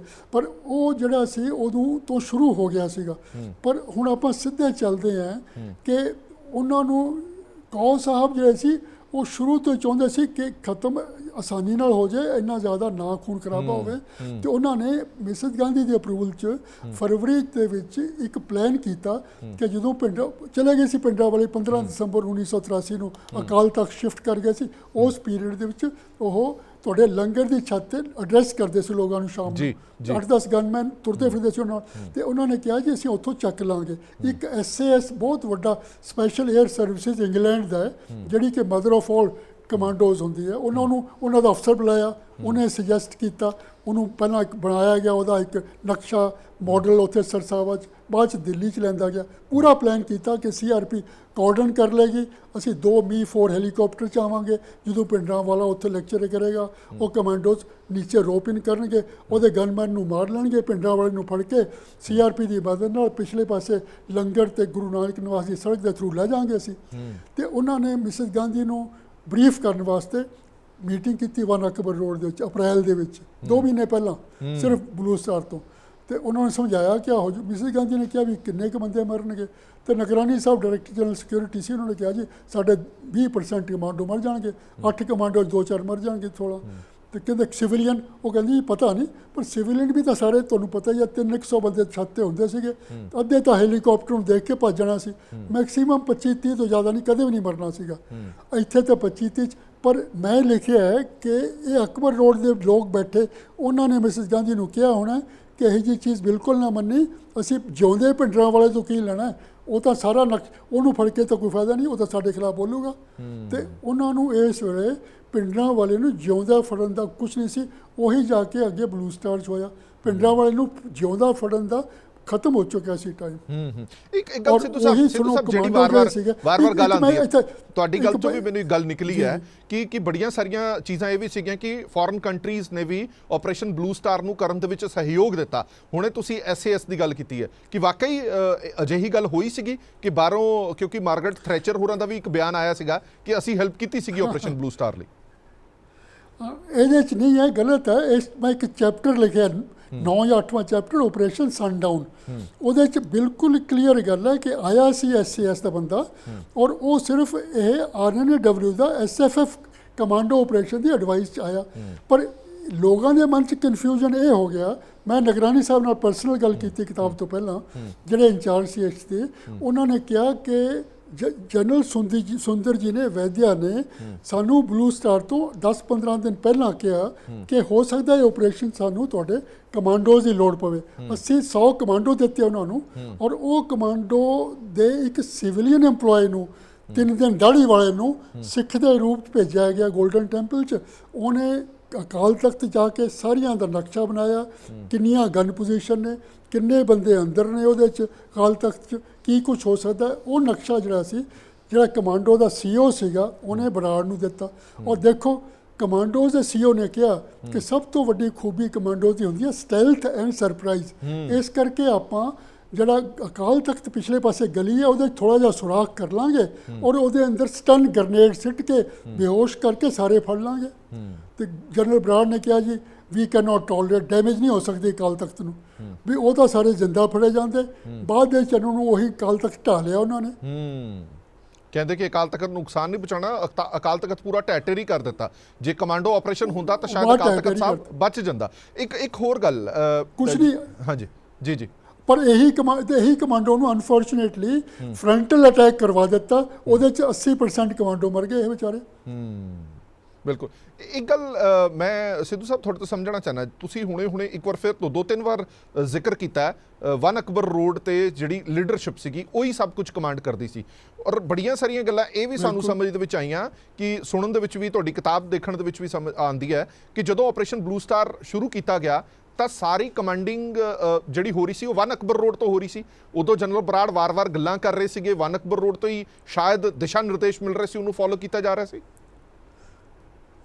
ਇਹ ਦੇਖੋ ਦੋ ਚੀਜ਼ਾਂ ਨੇ। ਪਹਿਲਾਂ ਤਾਂ ਜਿਹੜਾ ਮੈਂ ਦੱਸਿਆ ਸੀ ਤੁਹਾਨੂੰ 1 ਅਕਬਰ ਰੋਡ ਦਾ ਫੇਜ਼ 1 ਦੇ ਕਿਹੜੇ ਲੀਡਰ ਸੀ, ਫੇਜ਼ 2 ਦੇ ਲੀਡਰ ਸੰਜੇ ਗਾਂਧੀ ਮਰ ਗਿਆ ਜੂਨ 80 ਦੇ ਚੋਚ, ਰਾਜੀਵ ਗਾਂਧੀ, ਅਰੁਣ ਨਹਿਰੂ ਉਹਦਾ ਭੂਆ ਦਾ ਉਹਦਾ ਮਾਮੇ ਦਾ ਮੁੰਡਾ, ਫਿਰ ਆ ਗਿਆ ਜਿਹੜਾ ਹੈਗਾ ਫੋਤੇਦਾਰ ML ਫੋਤੇਦਾਰ, ਔਰ ਬਾਅਦ ਦੇ ਵਿੱਚ ਅਰੁਣ ਸਿੰਘ ਕਪੂਰਥਲੇ ਵਾਲੇ ਵੀ ਜੁਆਇਨ ਕਰਤੇ, ਕਮਲਨਾਥ ਨਾਲ ਤੁਰਦਾ ਫਿਰਦਾ ਸੀ। ਤੇ ਜਿਹੜੀਆਂ ਸਾਰੀਆਂ ਡਿਸੀਜਨ ਹੁੰਦੇ ਸੀ, ਇੱਕ 3 ਮੈਨ 3 ਸੀਨੀਅਰ ਅਫਸਰ ਦਾ ਥਿੰਕ ਟੈਂਕ ਬਣਾ ਦਿੱਤਾ। ਰੋਜ਼ਮर्रा ਦੀਆਂ ਗੱਲਾਂ, ਸਾਰੇ ਡਿਸੀਜਨ ਪੰਜਾਬ ਦੇ ਉੱਥੇ ਹੁੰਦੇ ਸੀਗੇ। ਔਰ ਇੱਥੋਂ ਪਤਾ ਲੱਗਦਾ ਹੈ ਕਿ 25 ਅਪ੍ਰੈਲ 1983 'ਚ ਅਠਵਾਲ AS ਅਠਵਾਲ DIG ਜਲੰਧਰ, ਉਹ ਗੁਰਦੁਆਰੇ ਤੋਂ ਨਿਕਲਦਾ ਹੋਇਆ ਬੰਦਾ ਉਹਨਾਂ ਨੇ ਉੱਥੇ ਮਰਵਾ ਦਿੱਤਾ, ਔਰ 2 ਘੰਟੇ ਉੱਥੇ ਲਾਸ਼ ਪਈ ਰਹੀ ਉਹਦੀ, ਕੋਈ ਚੱਕਰ ਨਹੀਂ ਆਇਆ। ਤੇ ਇਹਨਾਂ ਨੇ ਡਿਸੀਜਨ ਇਹ ਲਿਆ ਹੋਣਾ ਕਿ ਭਾਈ ਇਹ ਤਾਂ ਬਹੁਤ ਜਲਦੀ ਹੈ, ਇੱਕ ਸਾਰੇ ਅਕਬਰ ਰੋਡ ਦੀ ਕਰ ਰਹੇ ਸੀ। ਔਰ ਜਿਵੇਂ ਦੇਖੋ ਹੁਣ ਬਲੂ ਸਟਾਰ ਦੇ ਡਿਸੀਜਨ ਕਿਵੇਂ ਹੋਏ, 3 ਮੀਟਿੰਗਸ ਹੋਈਆਂ ਪ੍ਰਾਈਮ ਮਿਨਿਸਟਰ ਦੇ ਦਫ਼ਤਰ ਦੇ ਵਿੱਚ। 25 ਮਈ ਨੂੰ 1984 ਸਭ ਤੋਂ ਪਹਿਲਾਂ ਮੀਟਿੰਗ ਹੋਈ, ਜਿੱਥੇ ਜਨਰਲ ਵੈਦਿਆ ਨੂੰ ਬੁਲਾਇਆ ਮਿਸਿਸ ਗਾਂਧੀ ਦੇ ਦਫ਼ਤਰ ਦੇ ਵਿੱਚ, ਔਰ ਉੱਥੇ ਕੌਰ ਸਾਹਿਬ ਵੀ ਸੀਗੇ, PC ਅਲੈਗਜ਼ੈਂਡਰ ਤੇ ਕ੍ਰਿਸ਼ਨਾ ਸਵਾਮੀ ਰਾਓ ਸਾਹਿਬ ਕੈਬਨਿਟ ਸੈਕਟਰੀ। ਉੱਥੇ ਵੈਦਿਆ ਨੂੰ ਕਿਹਾ ਗਿਆ ਜੀ ਇਸ ਤਰ੍ਹਾਂ ਕਰਨਾ। ਕਹਿੰਦਾ ਜੀ ਦੇਖੋ ਮੈਨੂੰ ਪਤਾ ਸੀ ਇਹ ਆਪਰੇਸ਼ਨ ਵੱਡਾ ਹੋਣਾ ਹੈ, ਅਸੀਂ ਆਲਰੇਡੀ ਤਿਆਰੀ ਕੀਤੀ ਹੋਈ ਹੈ, ਅਸੀਂ ਤਾਂ ਫਲਸ਼ ਐਂਡ ਉਹਨਾਂ ਨੂੰ ਘੇਰ ਕੇ ਪਾਣੀ ਬਿਜਲੀ ਬੰਦ ਕਰਕੇ ਤੰਗ ਆ ਕੇ ਉਹਨਾਂ ਨੂੰ ਸਾਰਿਆਂ ਨੂੰ ਕਢਵਾ ਦਿਆਂਗੇ। ਤਾਂ ਚਲੋ ਠੀਕ ਹੈ, ਹੋ ਗਿਆ। ਉਹਨਾਂ ਨੇ ਅਪਰੂਵਲ ਫਾਈਨਲ ਨਹੀਂ ਦਿੱਤੀ ਕਿਉਂਕਿ 26 ਮਈ ਨੂੰ ਜਿਹੜਾ ਇਹ ਗੱਲਾਂ ਦਾ ਢਕੌਂਸਲਾ ਸੀ, ਜਿਹੜੀ ਅਕਾਲੀਆਂ ਨਾਲ ਗੱਲਾਂ ਕੀਤੀਆਂ, 26 ਰਾਊਂਡ ਕੀਤੇ ਉਹ ਅਲੈਗਜ਼ੈਂਡਰ ਨੇ। ਉਹਨਾਂ 'ਚੋਂ ਇੱਕ ਸਾਰਿਆਂ ਨਾਲੋਂ ਇੰਪੋਰਟੈਂਟ ਜਿਹੜਾ ਸਰਦਾਰ ਸਾਹਿਬ ਨੇ, ਸਵਰਨ ਸਿੰਘ ਉਹਨਾਂ ਨੇ ਮੀਡੀਏਟ ਕੀਤਾ ਸੀ, ਉਹ ਲਿਖਿਆ ਹੀ ਕੁਛ ਨਹੀਂ। ਉਹਦੀ ਗੱਲ 26 ਨੂੰ ਖਤਮ ਹੋ ਗਈ ਤੇ 27 ਨੂੰ ਇਹਨਾਂ 3 ਅਫਸਰਾਂ ਨੇ ਬੁਲਾ ਲਿਆ ਵੈਦਿਆ ਨੂੰ, ਔਰ ਇਹਨਾਂ ਨੇ ਮਿਸਿਸ ਗਾਂਧੀ ਨਹੀਂ ਸੀ ਉਹਦੇ 'ਚ ਵੀ ਤੂੰ ਇਹ ਆਪਣਾ ਇੰਪਲੀਮੈਂਟ ਕਰਨਾ ਸ਼ੁਰੂ ਕਰ ਦੇ। ਤੇ ਉਹ ਹੋਣ ਲੱਗਿਆ। ਉਹਦੇ 'ਚ ਫਿਰ 9 ਡਿਵੀਜ਼ਨ ਮੇਰਠ ਤੋਂ ਬਰਾੜ ਨੇ ਜਾਣਾ ਸੀ। ਤੇ ਹੋ ਗਿਆ। ਪਰ 29 ਤਰੀਕ ਨੂੰ ਵੈਦਿਆ ਨੇ ਕਿਹਾ ਜੀ ਕਿ ਐਮਰਜੈਂਸੀ ਮੀਟਿੰਗ ਕਰਨਾ ਚਾਹੁੰਦਾ ਮੈਂ ਮਿਸਿਸ ਗਾਂਧੀ ਨਾਲ। ਤੇ ਉਹਦੇ 'ਚ ਇਹ ਹੋਇਆ ਜੀ ਕਿ ਇਹ ਜਿਹੜਾ ਜਨਰਲ ਸੁੰਦਰੀ ਜੀ ਨੇ ਕਿਹਾ ਕਿ ਜਿਹੜਾ ਇਹ ਸੀਜ਼ ਐਂਡ ਫਲਸ਼ ਜਿਹੜਾ ਕਰਨ ਦਾ ਆਪਰੇਸ਼ਨ ਘੇਰੇ ਵਾਲਾ ਇਹ ਗੋਲਡਨ ਟੈਂਪਲ 'ਚ ਨਹੀਂ ਚੱਲੇਗਾ, ਉੱਥੇ ਰਿਵੋਲਟ ਹੋ ਜਾਏਗੀ। ਅਸੀਂ ਤਾਂ ਇੱਕ ਤਰ੍ਹਾਂ ਦਾ ਜਿਹੜਾ ਕਮਾਂਡੋ ਇਸ ਤਰ੍ਹਾਂ ਦਾ ਕਰਾਂਗੇ ਸਰਜੀਕਲ ਆਪਰੇਸ਼ਨ ਕਿ ਅੰਦਰ ਗਏ ਤੇ ਬਾਹਰ ਆਏ, ਲੋਕਾਂ ਨੂੰ ਪਤਾ ਨਹੀਂ ਲੱਗੇਗਾ ਕਦੋਂ ਗਏ ਕਦੋਂ ਆਏ, ਨਾ ਕਿਸੇ ਦੀ ਮਾਲ ਦਾ ਖਤਰਾ ਨਾ ਜਾਨ ਦਾ ਖਤਰਾ, ਕੁਝ ਨਹੀਂ ਹੋਏਗਾ। ਤੇ ਮਿਸਿਸ ਗਾਂਧੀ ਮੰਨ ਗਈ। ਉਹ ਮਿਸਿਸ ਗਾਂਧੀ ਨੇ ਰਿਜੈਕਟ ਕਰਤਾ ਕਮਾਂਡੋ ਆਪਰੇਸ਼ਨ, ਜਿੱਥੇ ਥੋੜੀ ਹੋਣੀ ਸੀਗੀ, ਇੱਥੇ ਬਗੈਰ ਗੱਲਬਾਤ ਤੋਂ ਹੀ ਮੰਨ ਗਈ। ਉਹ ਥੋੜੇ ਕੁਐਸਚਨ ਕੀਤੇ, ਮਗਰ ਦੇਖੋ ਇਹ ਜਿਹੜਾ ਸਰਜੀਕਲ ਆਪਰੇਸ਼ਨ ਬਾਅਦ ਦੇ ਵਿੱਚ ਉਹਨੂੰ ਦਿੱਤਾ ਬਰਾੜ ਸਾਹਿਬ ਨੂੰ, ਤੇ ਉਹਨਾਂ ਨੇ ਕਿਹਾ ਜਿਹਾ ਸਰਜੀਕਲ ਆਪਰੇਸ਼ਨ ਕੀਤਾ, ਇਹ ਸਭ ਨੂੰ ਪਤਾ ਹੀ ਹੈ ਕਿੰਨਾ ਨੁਕਸਾਨ ਹੋਇਆ। ਬਹੁਤ ਨੁਕਸਾਨ ਹੋਇਆ। ਇੱਕ ਗੱਲ ਹੋਰ ਮੈਂ ਤੁਹਾਡੇ ਤੋਂ ਇਹ ਸਮਝਣਾ ਚਾਹੁੰਦਾ ਕਿ ਜਿਹੜੀ ਐਮਰਜੈਂਸੀ ਦੀ ਤੁਸੀਂ ਗੱਲ ਕੀਤੀ ਕਿ ਕਿਤੇ ਕਿਤੇ ਮੈਂ ਇਹ ਜ਼ਿਕਰ ਕੀਤਾ, ਤੁਸੀਂ ਉਸ ਪੁਆਇੰਟ ਨੂੰ ਵੀ ਛੂਹਿਆ ਕਿ ਇੱਕ ਗੁੱਸਾ ਸੀਗਾ ਵੀ ਐਮਰਜੈਂਸੀ ਦੌਰਾਨ ਪੰਜਾਬ ਦੇ ਵਿੱਚ ਰਿਵੋਲਟ ਹੋਇਆ, ਪੰਜਾਬ ਦੇ ਵਿੱਚ ਐਮਰਜੈਂਸੀ ਦੇ ਖਿਲਾਫ ਭਾਵੇਂ ਉਹ ਅਕਾਲੀ ਦਲ ਹੋਵੇ ਜਾਂ ਲੋਕ ਹੋਣ ਐਮਰਜੈਂਸੀ ਦੇ ਖਿਲਾਫ ਖੜੇ। ਕੀ ਤੁਹਾਨੂੰ ਵੀ ਲੱਗਦਾ ਕਿ ਉਹ ਇੱਕ ਗੁੱਸਾ ਵੀ ਸੀਗਾ ਕਿ ਇਹਨਾਂ ਨੂੰ ਸਬਕ ਸਿਖਾਉਣਾ? ਕੋਈ ਬਹੁਤਾ ਰੋਲ ਨਹੀਂ ਸੀਗਾ, ਕਿਉਂਕਿ ਇਹ ਜਿਹੜੇ ਨਵੀਂ ਫੇਜ਼ 2 ਦੀ ਲੀਡਰਸ਼ਿਪ ਤੇ ਉਸ ਵੇਲੇ ਸੀ ਨਹੀਂ, ਸਿਰਫ ਉਸ ਵੇਲੇ ਸੀਗਾ ਸੰਜੇ ਗਾਂਧੀ, ਉਹ ਮਰ ਚੁੱਕਿਆ ਸੀਗਾ ਤੇ ਥੋੜਾ ਬਹੁਤ ਹੋ ਸਕਦਾ। ਪਰ ਉਹ ਐਮਰਜੈਂਸੀ ਤੋਂ ਬਾਅਦ ਇੱਕ ਬਹੁਤ ਵੱਡਾ ਇਹ ਹੋਇਆ ਕਿ ਪਹਿਲਾਂ ਤੁਹਾਨੂੰ ਮੈਂ ਜਿਵੇਂ ਲਿਖਿਆ ਕਿ ਐਮਰਜੈਂਸੀ 'ਚ ਰਾਤ ਨੂੰ ਮੀਟਿੰਗ ਹੋਈ ਜਿੱਥੇ ਲਿਖਿਆ ਗਿਆ ਕਿ ਸਰਦਾਰ ਸਵਰਨ ਸਿੰਘ ਅਗਲੇ ਦਿਨ ਪ੍ਰਾਈਮ ਮਿਨਿਸਟਰ ਕੇਅਰ ਟੇਕਰ ਬਣ ਜਾਣਗੇ। ਤੇ ਪਰ ਲੱਗ ਗਿਆ ਸੰਜੇ ਨੂੰ ਪਤਾ ਕਿ ਵੀ ਇਹ ਤਾਂ ਫਿਰ ਬੰਸੀ ਲਾਲ ਫੜ ਲਿਆ। ਬੰਸੀ ਲਾਲ ਨੇ ਕਿਹਾ ਤੇਰੀ ਮਾਂ ਨੂੰ ਇਹ ਗਲਤਫਹਿਮੀਆਂ, ਕੋਈ ਛੱਡੇਗਾ ਨਹੀਂ।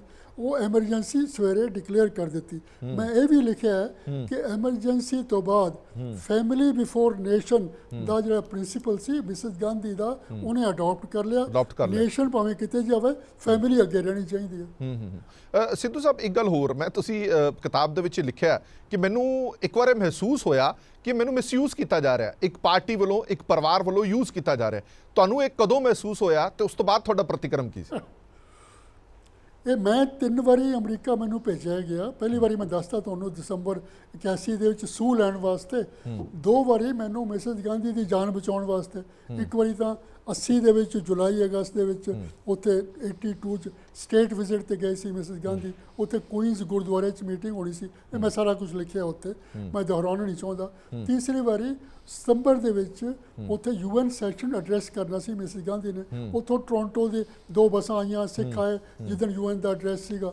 ਤੇ ਮੈਨੂੰ ਦੂਸਰੀ ਵਿਜ਼ਿਟ ਦੇ ਵਿੱਚ ਵੀ ਲੋਕ ਮੈਨੂੰ ਦੋਸਤ ਮੇਰੇ ਕਹਿਣ ਲੱਗੇ, ਰਿਸ਼ਤੇਦਾਰ, ਕਿ ਵੀ ਤੂੰ ਤਾਂ ਪਿਛਲੀ ਵਾਰੀ ਕਿਹਾ ਸੀ ਮੈਂ ਤੁਹਾਡੀ ਮਦਦ ਕਰੂੰਗਾ, ਹਿੰਦੂ ਸਿੱਖਾਂ ਜਿਹੜਾ ਆਪਸ ਝਗੜਾ ਹੋ ਰਿਹਾ ਇਹ ਤਾਂ ਉਲਟਾ ਹੋ ਰਿਹਾ, ਤੂੰ ਕੀ ਕਰ ਰਿਹਾ ਉੱਥੇ।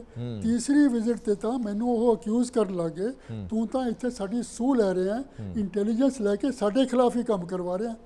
ਤੇ ਮੈਨੂੰ ਤਾਂ ਇਹ ਲੱਗੇ ਭਾਈ ਮੈਂ ਕੀ ਕਰ ਰਿਹਾ, ਮੈਂ ਸ਼ੋਕੀ ਖੱਟਣਾ, ਇਹ ਨੌਕਰੀ ਜਾਵੇ ਖੂਹ 'ਚ।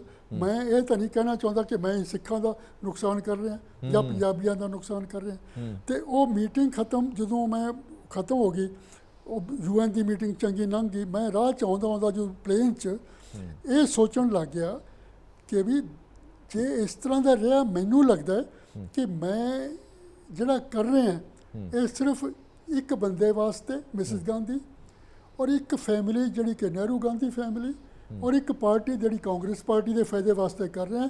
ਇਹ ਤਾਂ ਮੁਲਕ ਦੀਆਂ ਜੜ੍ਹਾਂ ਹਿਲਾ ਸਕਦਾ ਜੇ ਇਸ ਤਰ੍ਹਾਂ ਦਾ ਸੋਚਣ ਲੱਗੇ। ਮੈਨੂੰ ਲੱਗਦਾ ਸੀ ਕੁਝ ਧਮਾਕਾ ਪਊਗਾ ਜ਼ਰੂਰ।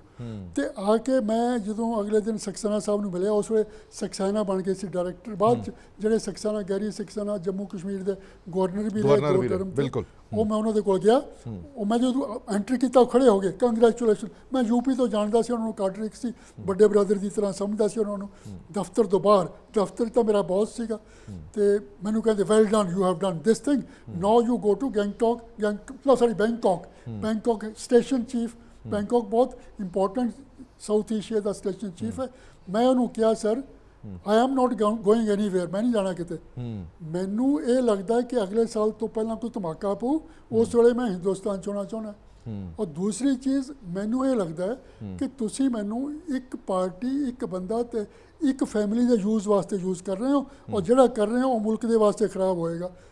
ਮੈਨੂੰ ਤੁਸੀਂ ਆ ਸਾਰੇ ਕੰਮ ਤੋਂ ਰਿਲੀਵ ਕਰੋ, ਮੈਂ ਕਿਤੇ ਨਹੀਂ ਜਾਣਾ। ਮੈਨੂੰ ਇਹ ਜਿਹੀ ਐਨਾਲਿਸਿਸ ਡੈਸਕ ਦੇ ਦਿਓ ਜਿਹੜਾ ਮੈਂ ਬੈਠ ਕੇ ਕਿਤਾਬ ਪੜ੍ਹਦਾ ਰਹਾਂ, ਰਿਪੋਰਟਾਂ ਆਪਣੀਆਂ ਰਿਪੋਰਟਾਂ ਬਣਾਵਾਂ ਅਮਨ ਚੈਨ ਨਾਲ, ਮੈਂ ਕੁਛ ਨਹੀਂ ਲੈਣਾ। ਔਰ ਪ੍ਰੋਬਲਮ ਇਹ ਹੋਈ ਕਿ ਮਿਸਿਸ ਗਾਂਧੀ ਦਾ ਮਰਨ ਤੋਂ ਬਾਅਦ ਇੱਕ ਡਿਸੀਜਨ ਹੋ ਗਿਆ ਕਿ ਕਿਸੇ ਸਿੱਖ ਨੂੰ ਵੈਸਟ ਯੂਰਪ ਜਾਂ ਅਮਰੀਕਾ 'ਚ ਨਹੀਂ ਪੋਸਟ ਕੀਤਾ ਜਾਏਗਾ।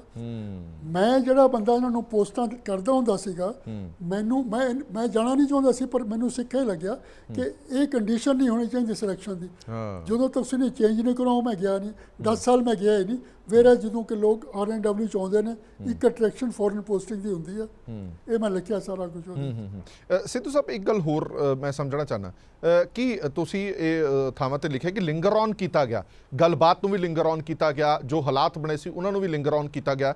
ਤੁਹਾਡੇ ਮੁਤਾਬਕ ਇਹ ਜਿਹੜਾ 1984 ਦੇ ਵਿੱਚ ਆਪਰੇਸ਼ਨ ਬਲੂ ਸਟਾਰ ਹੋਇਆ, ਇਹ ਮਸਲਾ ਪਹਿਲਾਂ ਸੁਲਝ ਸਕਦਾ ਸੀ, ਭਾਵੇਂ ਗੱਲਬਾਤ ਰਾਹੀਂ, ਭਾਵੇਂ ਜੋ ਵੀ ਇਹਨਾਂ ਨੇ ਕੀਤਾ ਉਸ ਰਾਹੀਂ।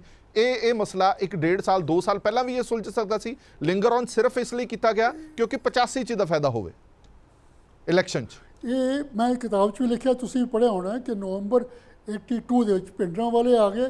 ਅਗਸਤ 1982 ਚ ਗੁਰੂ ਨਾਨਕ ਨਿਵਾਸ ਸਰਦਾਰ ਸੋਰਨ ਸਿੰਘ ਮੇਰੇ ਫਾਦਰ ਲਾ, ਉਹਨਾਂ ਨੇ ਜਾ ਕੇ ਇਹ ਜੇਲ੍ਹ ਜੂਲ ਸੀ ਸਾਰੇ ਅਕੇਲੇ, ਹਰਚੰਦ ਸਿੰਘ ਲੌਂਗੋਵਾਲ ਸੀਗੇ ਗੋਲਡਨ ਟੈਂਪਲ, ਜਟੋੜਾ ਬਾਦਲ ਕੁਲਵੰਤ ਸਿੰਘ ਸਭ ਨੂੰ ਮਿਲੇ, ਸਭ ਨੂੰ ਮਨਾ ਲਿਆ।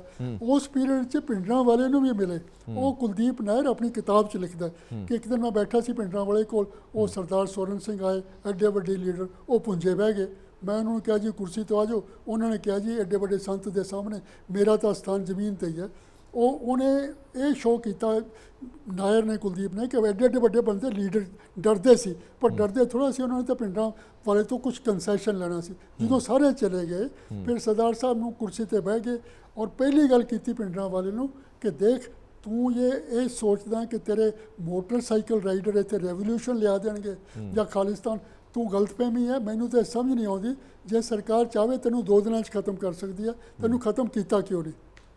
ਤੇ ਫਿਰ ਉਹਨਾਂ ਨੇ ਕਿਹਾ ਕਿ ਦੇਖ ਭਾਈ, ਮੈਂ ਆਇਆ, ਇੰਦਰਾ ਗਾਂਧੀ ਨਾਲ ਗੱਲ ਕੀਤੀ, ਤੁਹਾਡਾ ਅਕਾਲੀਆਂ ਦਾ ਸੁਲਹ ਸਫਾਈ ਕਰਨ ਵਾਸਤੇ ਤਾਂ ਕਿ ਪੰਜਾਬ ਵਿੱਚ ਅਮਨ ਚੈਨ ਹੋ ਜਾਏ, ਤੇ ਤੂੰ ਦੱਸ ਚਾਹੀਦਾ ਕੀ ਹੈ? ਪਹਿਲਾਂ ਤਾਂ ਕਿਹਾ ਜੀ ਇਹ ਹਿੰਦੂਆਂ ਦੀ ਜਿਹੜੀ ਇਹ ਗੌਰਮੈਂਟ ਹੈ ਇਹ ਫਤਕਰੇ ਕਰਦੀ ਹੈ, ਬਹੁਤ ਗੜਬੜ ਹੈ। ਉਹਨਾਂ ਨੇ ਕਿਹਾ ਦੇਖ ਇਹ ਸਾਰੇ ਪੋਲੀਟੀਕਲ ਮੈਟਰ ਨੇ, ਲੌਂਗੋਵਾਲ ਤੇ ਛੱਡ ਦੇ, ਤੂੰ ਦੱਸ ਤੈਨੂੰ ਕੀ ਚਾਹੀਦਾ? ਉਹਨੇ ਕਿਹਾ ਜੀ ਮੇਰੇ 2 ਬੰਦੇ ਜਿਹੜੇ ਅਮਰੀਕ ਸਿੰਘ ਤੇ ਥਾਰਾ ਸਿੰਘ ਜੇਲ੍ਹ 'ਚ ਨੇ, ਉਹਨਾਂ ਨੂੰ ਛੁਡਾ ਦਿਓ। ਇਹ ਛੋਟੀ ਜਿਹੀ ਗੱਲ ਸੀਗੀ। ਇਹ ਫਿਰ ਸਰਦਾਰ ਸਾਹਿਬ ਨੇ ਇੱਕ ਸਬ ਕਮੇਟੀ ਬਣਾਈ, ਮਿਸਿਸ ਗਾਂਧੀ ਨੇ ਕੈਬਨਿਟ ਸਬ ਕਮੇਟੀ। 2 ਨਵੰਬਰ 3 ਨਵੰਬਰ 82 'ਚ ਗੱਲ ਹੋਈ, ਅਕਾਲੀ ਗਏ ਉੱਥੇ। 3 ਤਰੀਕ ਨੂੰ ਇੱਕ ਸਟੇਟਮੈਂਟ ਬਣਾ ਦਿੱਤੀ ਗਈ ਕਿ ਜੀ ਆਹ ਸਟੇਟਮੈਂਟ ਅਗਲੇ ਦਿਨ ਹੋਮ ਮਿਨਿਸਟਰ ਪੜ੍ਹੇਗਾ ਪਾਰਲੀਮੈਂਟ 'ਚ, ਬੜੀ ਮੋਡਰੇਟ ਜੀ ਸਟੇਟਮੈਂਟ, ਫਿਊਚਰਿਕ, ਅਸੀਂ ਆਹ ਕਰਾਂਗੇ, ਅਸੀਂ ਆਹ ਕਰਾਂਗੇ। ਤੇ ਉਹ ਅਕਾਲੀਆਂ ਨੇ ਮੰਨ ਲਿਆ ਕਿ ਇਹ ਤਾਂ ਬਹੁਤ ਅੱਛੀ ਹੈ, ਸਾਨੂੰ 4 ਨਵੰਬਰ 1982 'ਚ ਪਹੁੰਚ ਜਾਏ ਉੱਥੇ, ਅਸੀਂ ਵਾਪਸ ਲੈ ਲਾਂਗੇ ਮੋਰਚਾ। ਤੇ ਇਹ ਹੋਇਆ ਅਗਲੇ ਦਿਨ 4 ਨੂੰ। ਤੇ ਸਵੇਰੇ ਫੋਨ ਆਇਆ ਅੰਮ੍ਰਿਤਸਰ ਤੋਂ ਮੇਰੇ, ਉਸ ਵੇਲੇ ਮੇਰੇ ਘਰੇ ਰਹਿੰਦੇ ਸੀ ਸਰਦਾਰ ਸਾਹਿਬ ਜੀ। ਤੇ ਉਹਨਾਂ ਨੇ ਕਿਹਾ ਜੀ ਅਸੀਂ ਉਹਦਾ ਇੰਤਜ਼ਾਰ ਕਰ ਰਹੇ ਹਾਂ ਉਸ ਕਾਗਜ਼ ਦਾ, ਤਾਂ ਕਿ ਹਲੇ ਤੱਕ ਆਇਆ ਨਹੀਂ। ਤੇ ਇਹਨਾਂ ਨੇ ਪ੍ਰਣਾਬ ਮੁਖਰਜੀ ਨਾਲ ਗੱਲ ਕੀਤੀ, ਉਸ ਵੇਲੇ ਪੁਰਾਣੇ ਮੈਂਬਰ ਜਾਣਦੇ ਸੀ ਇੱਕ ਦੂਸਰੇ ਨੂੰ। ਉਹਨਾਂ ਨੇ ਕਿਹਾ ਕਿ ਪ੍ਰਣਾਬ ਇਹ ਗਿਆ ਨਹੀਂ ਕਾਗਜ਼। ਉਹ ਕਹਿੰਦੇ ਜੀ ਉਹਨਾਂ ਨੇ ਕਿਹਾ ਪਾਰਲੀਮੈਂਟ ਦਾ ਸੈਸ਼ਨ ਹੈ, ਉੱਥੇ ਪੜ੍ਹ ਕੇ ਚਲਾ ਜਾਊਗਾ। ਤਾਂ 2 ਘੰਟਿਆਂ ਬਾਅਦ ਫਿਰ ਉਹੀ ਟੈਲੀਫੋਨ ਆਇਆ ਅੰਮ੍ਰਿਤਸਰ ਤੋਂ। ਉਹਨੇ ਕਿਹਾ ਸਰ ਇਹ ਤਾਂ ਕਾਗਜ਼ ਬਹੁਤ ਜ਼ਿਆਦਾ ਬਦਲ ਦਿੱਤਾ ਔਰ ਬਹੁਤ ਜ਼ਿਆਦਾ ਹਾਰਡ ਲਾਈਨ ਹੈ, ਅਸੀਂ ਇਸ 'ਤੇ ਵਿਡਰੋ ਨਹੀਂ ਕਰ ਸਕਦੇ। ਤੇ ਇਹਨਾਂ ਨੇ ਮੇਰੇ ਸਾਹਮਣੇ ਪ੍ਰਣਾਬ ਨੂੰ ਫਿਰ ਫੋਨ ਕੀਤਾ ਕਿ ਪ੍ਰਣਾਬ ਆ ਸੁਣਿਆ ਇਹ ਸੱਚ ਹੈ? ਕਹਿੰਦੇ ਜੀ ਹੈ ਤਾਂ ਸੱਚ, ਦੱਸੋ ਹੁਣ ਕੀ ਕਰੀਏ? ਉਹਨਾਂ ਨੇ ਕਿਹਾ ਦੇਖੋ ਮੈਂ ਬਹੁਤ ਕੁਝ ਕੀਤਾ ਪੰਜਾਬ ਤੇ ਮੁਲਕ ਨੂੰ ਬਚਾਉਣ ਵਾਸਤੇ, ਅੱਗੇ ਨੂੰ ਮੈਂ ਇਸ ਬਲ 'ਚ ਨਹੀਂ ਪੈਣਾ ਚਾਹੁੰਦਾ, ਹੁਣ ਤੁਸੀਂ ਮੈਨੂੰ ਮਾਫ ਕਰੋ। ਉਹਨਾਂ ਨੂੰ ਕੋਈ ਸੋਲੂਸ਼ਨ ਕਰਨ ਦੀ ਬਹੁਤ ਵੱਡੇ ਸੀ ਸੋਲੂਸ਼ਨ। ਜਦੋਂ ਉੱਥੇ ਅਠਵਾਲ ਮਰਿਆ ਪਿਆ ਉਦੋਂ ਹੀ ਪਿੰਡਰਾਂ ਵਾਲੇ ਨੂੰ ਫੜ ਲੈਂਦੇ, 1.5 ਸਾਲ ਉਦੋਂ ਇਲੈਕਸ਼ਨ ਸੀਗੀ। ਸੋਲੂਸ਼ਨ ਕਰਨਾ ਹੁੰਦਾ ਤੇ ਕਮਾਂਡੋ ਆਪਰੇਸ਼ਨ ਫੜ ਲੈਂਦੇ, ਉਹ ਕਰਨਾ ਹੀ ਨਹੀਂ ਚਾਹੁੰਦੇ ਸੀ, ਐਡਾ ਵੱਡਾ ਧਮਾਕਾ ਹੀ ਪਾਉਣਾ ਚਾਹੁੰਦੇ ਸੀ। ਸਿੱਧੂ ਸਾਹਿਬ ਵਾਰ-ਵਾਰ ਹੁਣ ਇਸ ਮਸਲੇ ਤੇ ਤੁਹਾਡੀ ਬੁੱਕ ਦੇ ਵਿੱਚ ਵੀ ਮੈਂ ਪੜ੍ਹਿਆ ਹੈਗਾ ਕਿ ਹੁਣ ਇਸ ਤੇ ਹੋਵੇ ਕੀ, ਵਾਰ-ਵਾਰ ਡਿਮਾਂਡ ਇਹ ਵੀ ਕੀਤੀ ਜਾਂਦੀ ਹੈ ਕਿ ਟਰੁੱਥ ਕਮਿਸ਼ਨ ਬਣਾਇਆ ਜਾਵੇ, ਇੱਕ ਟਰੁੱਥ ਕਮਿਸ਼ਨ ਅਪਾਇੰਟ ਕੀਤਾ ਜਾਵੇ ਤਾਂ ਜੋ ਸੱਚਾਈ ਹੈ ਜਿਹੜੀ ਉਹ ਲੋਕਾਂ ਨੂੰ ਪਤਾ ਤਾਂ ਲੱਗ ਸਕੇ। ਹਜ਼ਾਰਾਂ ਲੋਕ ਮਰ ਕੇ ਗਲਤੀ ਕੀਤੀ ਸੀ, ਸਾਜ਼ਿਸ਼ ਕੀਤੀ ਸੀ, ਕਿਵੇਂ ਕਤਲੇਆਮ ਹੋਇਆ, ਉਸ ਤੋਂ ਬਾਅਦ 84 ਕਤਲੇਆਮ ਵੀ ਜਿਹੜਾ ਹੋਇਆ ਉਹ ਵੀ ਇਸ ਸਾਜ਼ਿਸ਼ ਦਾ ਇੱਕ ਹਿੱਸਾ ਰਿਹਾ। ਇਹ ਸਾਰਾ ਕੁਝ ਤੁਹਾਨੂੰ ਲੱਗਦਾ ਕਿ ਵਾਕਈ ਇੱਕ ਟਰੁੱਥ ਕਮਿਸ਼ਨ ਹੋਣਾ ਚਾਹੀਦਾ? ਇਹ ਮੈਂ ਲਿਖਿਆ ਹੈ ਕਿ ਜਿਹੜਾ ਕਤਲੇਆਮ 1984 ਨਵੰਬਰ ਦਾ ਹੋਇਆ, ਕਿਵੇਂ ਹੋਇਆ, ਸਭ ਕੁਝ ਲਿਖਿਆ ਹੈ। ਉਹਦੇ 'ਚ ਕਾਹਨੂੰ ਜਾਈਏ, ਮਗਰ ਮੈਂ ਲਾਸਟ ਚੈਪਟਰ ਜਿਹੜਾ ਵੇ ਫਾਰਵਰਡ ਲਿਖਿਆ ਉਹਦੇ 'ਚ ਇਹੀ ਲਿਖਿਆ ਭਾਈ 13 ਕਮਿਸ਼ਨ ਕਮੇਟੀਆਂ ਤੇ SITs ਬੈਠ ਗਈਆਂ ਤੇ ਉਹਨਾਂ ਨੇ ਕੀ ਕੀਤਾ, 2-4 ਬੰਦੇ ਜੇਲ੍ਹ ਚਲੇ ਗਏ ਔਰ ਉਹ ਹੋਰ ਚਲੇ ਜਾਣਗੇ, ਉਹਦੇ ਨਾਲ ਕੋਈ ਖਾਸ ਫੈਮਿਲੀ ਦੇ ਤਾਂ 30-35 ਬੰਦੇ ਮਰ ਗਏ। ਉਸ ਪੀਰੀਅਡ 'ਚ ਸਾਰਾ ਅਗਰ 80 ਤੋਂ ਲੈ ਕੇ 95 ਤੱਕ ਪੀਰੀਅਡ ਕੀਤਾ ਜਾਵੇ, ਲਗਭਗ 35,000 ਸਿੱਖ ਮਰਿਆ, ਜਿਹਦੇ ਚੋਂ 15,000 ਦੇ ਕਰੀਬ ਨਵੰਬਰ 'ਚ ਮਰੇ। ਤਾਂ ਉਹ ਵਾਪਸ ਤਾਂ ਆ ਨਹੀਂ ਸਕਦੇ, ਮਗਰ ਇਹ ਇੱਕ ਲਿੰਗਰਿੰਗ ਇਫੈਕਟ ਚੱਲ ਰਿਹਾ ਹੈ ਔਰ ਇਸ ਚੀਜ਼ ਦਾ ਫਾਇਦਾ ਬਾਹਰ ਬੈਠੀਆਂ ਫੋਰਸਿਸ ISI ਪਾਕਿਸਤਾਨ ਔਰ ਵੈਸਟਰਨ ਕੰਟਰੀਜ਼ ਉਠਾਉਂਦੇ ਜਾਣਗੇ। ਮੈਂ ਇਹੀ ਲਿਖਿਆ ਹੈ ਕਿ ਭਾਈ ਇਹਦਾ ਫੈਸਲਾ ਜੋ ਕੁਝ ਵੀ ਹੈ ਹਿੰਦੁਸਤਾਨ ਦੇ ਵਿੱਚ ਹੀ ਹੈ, ਉਹਨਾਂ ਦੇ ਜੜ੍ਹਾਂ ਇੱਥੋਂ ਹੀ ਕੱਟੀਆਂ ਜਾਣਗੀਆਂ ਔਰ ਉਸ ਕਰਕੇ ਮੈंने 2 ਚੀਜ਼ਾਂ ਦਾ ਸੁਝਾਅ ਦਿੱਤਾ। ਇੱਕ ਤਾਂ ਅਪੋਲੋਜੀ, ਪ੍ਰੋਪਰ ਅਪੋਲੋਜੀ ਪਾਰਲੀਮੈਂਟ 'ਚ ਮੰਗੀ ਜਾਵੇ। ਉਹ ਨਹੀਂ ਕਿ ਜਿਵੇਂ ਡਾਕਟਰ ਮਨਮੋਹਨ ਸਿੰਘ ਨੇ ਲਈ ਉਹ 2 ਲਾਈਨਾਂ ਦੀ ਅਪੋਲੋਜੀ, ਉਹ ਤਾਂ ਕਾਂਗਰਸ ਦੀ ਜਿਹੜੀ ਰੂਹ ਨੂੰ ਤੜਪ ਰਹੀ ਸੀ ਉਹਨੂੰ ਸ਼ਾਂਤੀ ਦੇਣ ਵਾਸਤੇ ਸ਼ਾਇਦ ਕੀਤਾ, ਮਗਰ ਜਿਵੇਂ ਕਿ ਟਰੂਡੋ ਨੇ ਕੋਮਾਗਾਟਾ ਮਾਰੂ ਦੀ ਦਿੱਤੀ ਨਾ ਅਪੋਲੋਜੀ ਪਾਰਲੀਮੈਂਟ ਵਿੱਚ, ਉਸ ਤਰ੍ਹਾਂ ਦੀ ਦਿੱਤੀ ਜਾਵੇ ਔਰ ਇੱਕ truth and reconciliation commission headed by retired supreme court ਜੱਜ ਐਂਡ 2 ਜੱਜਿਸ ਸਿਟਿੰਗ ਔਰ ਰਿਟਾਇਰਡ, ਉਹਨਾਂ ਨੂੰ ਬਿਠਾਓ ਔਰ ਇੱਕ ਜਨਰਲ ਐਮਨੈਸਟੀ ਦੇ ਦਿਓ ਸਭ ਨੂੰ ਕਿ ਭਾਈ ਆ ਕੇ ਤੁਸੀਂ ਦੱਸੋ ਹੋਇਆ ਕੀ, ਤੁਹਾਨੂੰ ਕੀ ਪਤਾ ਹੈ, ਤਾਂ ਕਿ ਸਿੱਖਾਂ ਨੂੰ ਪਤਾ ਤਾਂ ਲੱਗੇ ਵੀ ਕੀ ਹੋਇਆ, ਕਿੰਨੇ ਬੰਦੇ ਮਰੇ, ਕੌਣ ਬੰਦੇ ਮਾਰਨ ਵਾਲੇ ਸੀ, ਕੀ ਪਰਪਸ ਸੀਗਾ। ਇੱਕ ਤਰ੍ਹਾਂ ਦਾ ਇਸ ਚੀਜ਼ ਦਾ ਕਲੋਜ਼ਰ ਹੋ ਜਾਏ ਔਰ ਜਦ ਤੱਕ ਇਹ ਨਹੀਂ ਹੋਏਗਾ, ਬਾਹਰ ਬੈਠੇ ਪਾਕਿਸਤਾਨੀ ਏਜੰਟ ISI ਦੇ ਬੰਦੇ, ਇਹ ਜਿਹੜੇ ਸਾਰੇ ਵੱਡੇ ਵੱਡੇ ਆਪਣੇ ਆਪ ਨੂੰ ਖਾਲਿਸਤਾਨ ਦੇ ਬਹੁਤ ਮੋਹਰੇ ਸਮਝਦੇ ਨੇ, ਇਹ ਰੌਲਾ ਪਾਉਂਦੇ ਰਹਿਣਗੇ। ਉਹ ਮੌਕਾ ਮਿਲੇਗਾ ਉਹਨਾਂ ਨੂੰ, ਮੁਲਕਾਂ ਨੂੰ ਵੀ ਫਾਇਦਾ ਉਠਾਉਣ ਦਾ ਇਸ ਚੀਜ਼ ਦਾ, ਆਪਣਾ ਪਰਸਨਲ ਮੁਲਕ ਔਰ ਜੀਓਪੋਲੀਟੀਕਲ ਐਡਵਾਂਟੇਜ। ਇਹ ਜਿੰਨਾ ਜਲਦੀ ਹੋਏਗਾ, ਮੈਂ ਵੀ ਕਿਹਾ ਕਿ ਸ਼ੁਰੂ ਤੋਂ ਇਹੀ ਪ੍ਰੈਜ਼ੈਂਟ ਟਾਈਮ ਹੀ ਹੈ ਜਦੋਂ ਕਿ ਮੈਜੋਰਿਟੀ ਗਵਰਨਮੈਂਟ ਹੋ ਸਕਦਾ ਹੈ, ਕਦੇ ਕੋalition ਗਵਰਨਮੈਂਟ ਇਸ ਨੂੰ ਨਹੀਂ ਕਰ ਪਾਏਗੀ। ਬਿਲਕੁਲ ਸਿੱਧੂ ਸਾਹਿਬ, ਇਸ ਕਿਤਾਬ ਦੇ ਵਿੱਚ ਜੇ ਨਿਚੋੜ ਕੱਢਣਾ ਚਾਹਵੇ ਆਖਿਰ ਦੇ ਵਿੱਚ, ਇੱਕ ਆਖਰੀ ਸਵਾਲ, ਤੁਹਾਨੂੰ ਲੱਗਦਾ ਹੈ ਕਿ ਇੱਕ ਪੋਲੀਟੀਕਲ ਲਾਲਸਾ, ਇੱਕ ਪੋਲੀਟੀਕਲ ਮੋਟੀਵੇਟਡ ਸੀਗਾ ਜਿਹੜਾ ਪਲਾਨ, ਉਸ ਕਰਕੇ ਪੰਜਾਬ ਨੂੰ ਇੰਨੇ ਵੱਡੇ ਗੇੜ ਦੇ ਵਿੱਚ ਪਾਇਆ ਗਿਆ ਕਿ 10-15 ਸਾਲ ਪੰਜਾਬ ਉਸ ਗੇੜ ਦੇ ਵਿੱਚੋਂ ਨਿਕਲ ਹੀ ਨਹੀਂ ਪਾਇਆ? ਇੱਕ ਪੋਲੀਟੀਕਲ ਵਿਲ ਸੀਗੀ, ਉਸ ਨੂੰ ਪੂਰਾ ਕਰਨ ਦੇ ਲਈ ਪੰਜਾਬ ਨੂੰ ਨਰਕ ਦੇ ਵਿੱਚ ਝੋਕ ਦਿੱਤਾ ਗਿਆ। ਮੈਂ ਇਹੀ ਹੈ ਕਿ ਮੈਨੂੰ ਤਾਂ ਇਹ ਸਮਝ ਨਹੀਂ ਆਉਂਦੀ ਕਿ ਉਹ ਬੰਦੇ ਕੌਣ ਬੈਠੇ ਸੀਗੇ, ਉਹਨਾਂ ਨੂੰ ਹਿਸਟਰੀ ਦਾ ਨਹੀਂ ਪਤਾ ਕਿ ਕਸ਼ਮੀਰੀ ਪੰਡਤ ਜ਼ਿਆਦਾ ਸੀ ਲੋਕ, ਕਿ ਤੁਹਾਡੀ ਜਿਹੜੀ ਕਸ਼ਮੀਰੀ ਪੰਡਤ ਦੀ ਇੱਜ਼ਤ ਰੱਖਣ ਵਾਲੇ ਗੁਰੂ ਤੇਗ ਬਹਾਦਰ ਔਰ ਉਹ ਸਿੱਖ ਜਿਹੜੇ ਕਿ ਹਿੰਦੂ ਸਿੱਖਾਂ ਦੀ ਬਚਤ ਵਾਸਤੇ ਖੜੀ ਹੋਈ ਸੀ ਕੌਮ, ਉਹਦੇ ਤੁਸੀਂ ਇੰਨੇ ਬੰਦੇ ਮਰਵਾ ਦਿਓ ਔਰ ਇੱਕ ਇਲੈਕਸ਼ਨ ਜਿੱਤਣ ਵਾਸਤੇ, ਔਰ ਹਿੰਦੂਆਂ ਤੋਂ ਮਰਵਾ ਦਿਓ ਦਿੱਲੀ ਦੇ ਵਿੱਚ। ਉਹੀ ਹਿੰਦੂ ਜਿਹੜੇ ਹੋ ਸਕਦਾ ਹਿੰਦੂ ਸਿੱਖ ਪਾਕਿਸਤਾਨ ਤੋਂ ਇਕੱਠੇ ਆਏ ਹੋਣ, ਉੱਥੇ ਤਾਂ ਮੁਸਲਮਾਨਾਂ ਤੋਂ ਬਚ ਗਏ, ਇੱਥੇ ਹਿੰਦੂ ਭਰਾ ਤੇ ਮਾਰਨ ਵਾਲੇ। ਇਹ ਤਾਂ ਕਿਤੇ ਮੇਰੀ ਸਮਝ ਨਹੀਂ ਆਉਣਾ। ਚਲੋ ਸਿੱਧੂ ਸਾਹਿਬ, ਬਹੁਤ ਬਹੁਤ ਧੰਨਵਾਦ ਸਾਡੇ ਨਾਲ ਗੱਲਬਾਤ ਕਰਨ ਦੇ ਲਈ। ਔਰ ਜੇਕਰ ਇਸ ਕਿਤਾਬ ਨੂੰ ਸਾਡੇ ਦਰਸ਼ਕ ਵੀ ਪੜ੍ਹਨਾ ਚਾਹਣ ਤੇ Amazon ਤੇ ਕਿਤਾਬ ਉਪਲਬਧ ਹੈਗੀ ਹੈ। GBS ਸਿੱਧੂ ਸਾਹਿਬ ਵੱਲੋਂ ਇਹ ਕਿਤਾਬ ਲਿਖੀ ਗਈ ਹੈ। ਬਹੁਤ ਅਹਿਮ ਖੁਲਾਸੇ ਇਸ ਕਿਤਾਬ ਦੇ ਵਿੱਚ ਕੀਤੇ ਹੋਏ ਨੇ, ਜਿਹਦੇ ਵਿੱਚ ਤੁਹਾਨੂੰ ਸਾਰਾ ਕੁਝ ਸਪਸ਼ਟ ਹੋ ਜਾਏਗਾ ਕਿ ਵਾਕਈ ਇਹ ਕਿੱਡੀ ਵੱਡੀ ਸਾਜ਼ਿਸ਼ ਸੀਗੀ, ਜਿਸ ਸਾਜ਼ਿਸ਼ ਦਾ ਸ਼ਿਕਾਰ ਹੋਰ ਕੋਈ ਨਹੀਂ ਪੰਜਾਬ ਹੋਇਆ, ਪੰਜਾਬ ਦੇ ਸਿੱਖ ਹਿੰਦੂ ਏਕਤਾ ਹੋਈ ਹੈ, ਜਿਸ ਨੇ ਹਲੇ ਤੱਕ ਉਸ ਤਾਕਤ ਵਿੱਚੋਂ ਪੰਜਾਬ ਨਿਕਲ ਨਹੀਂ ਪਾਇਆ। ਦੇਸ਼ ਦੁਨੀਆ ਦੀ ਬਾਕੀ ਖਬਰਾਂ ਲਈ ਬਣੇ ਰਹੋ PTC ਨਿਊਜ਼ ਨਾਲ। ਧੰਨਵਾਦ।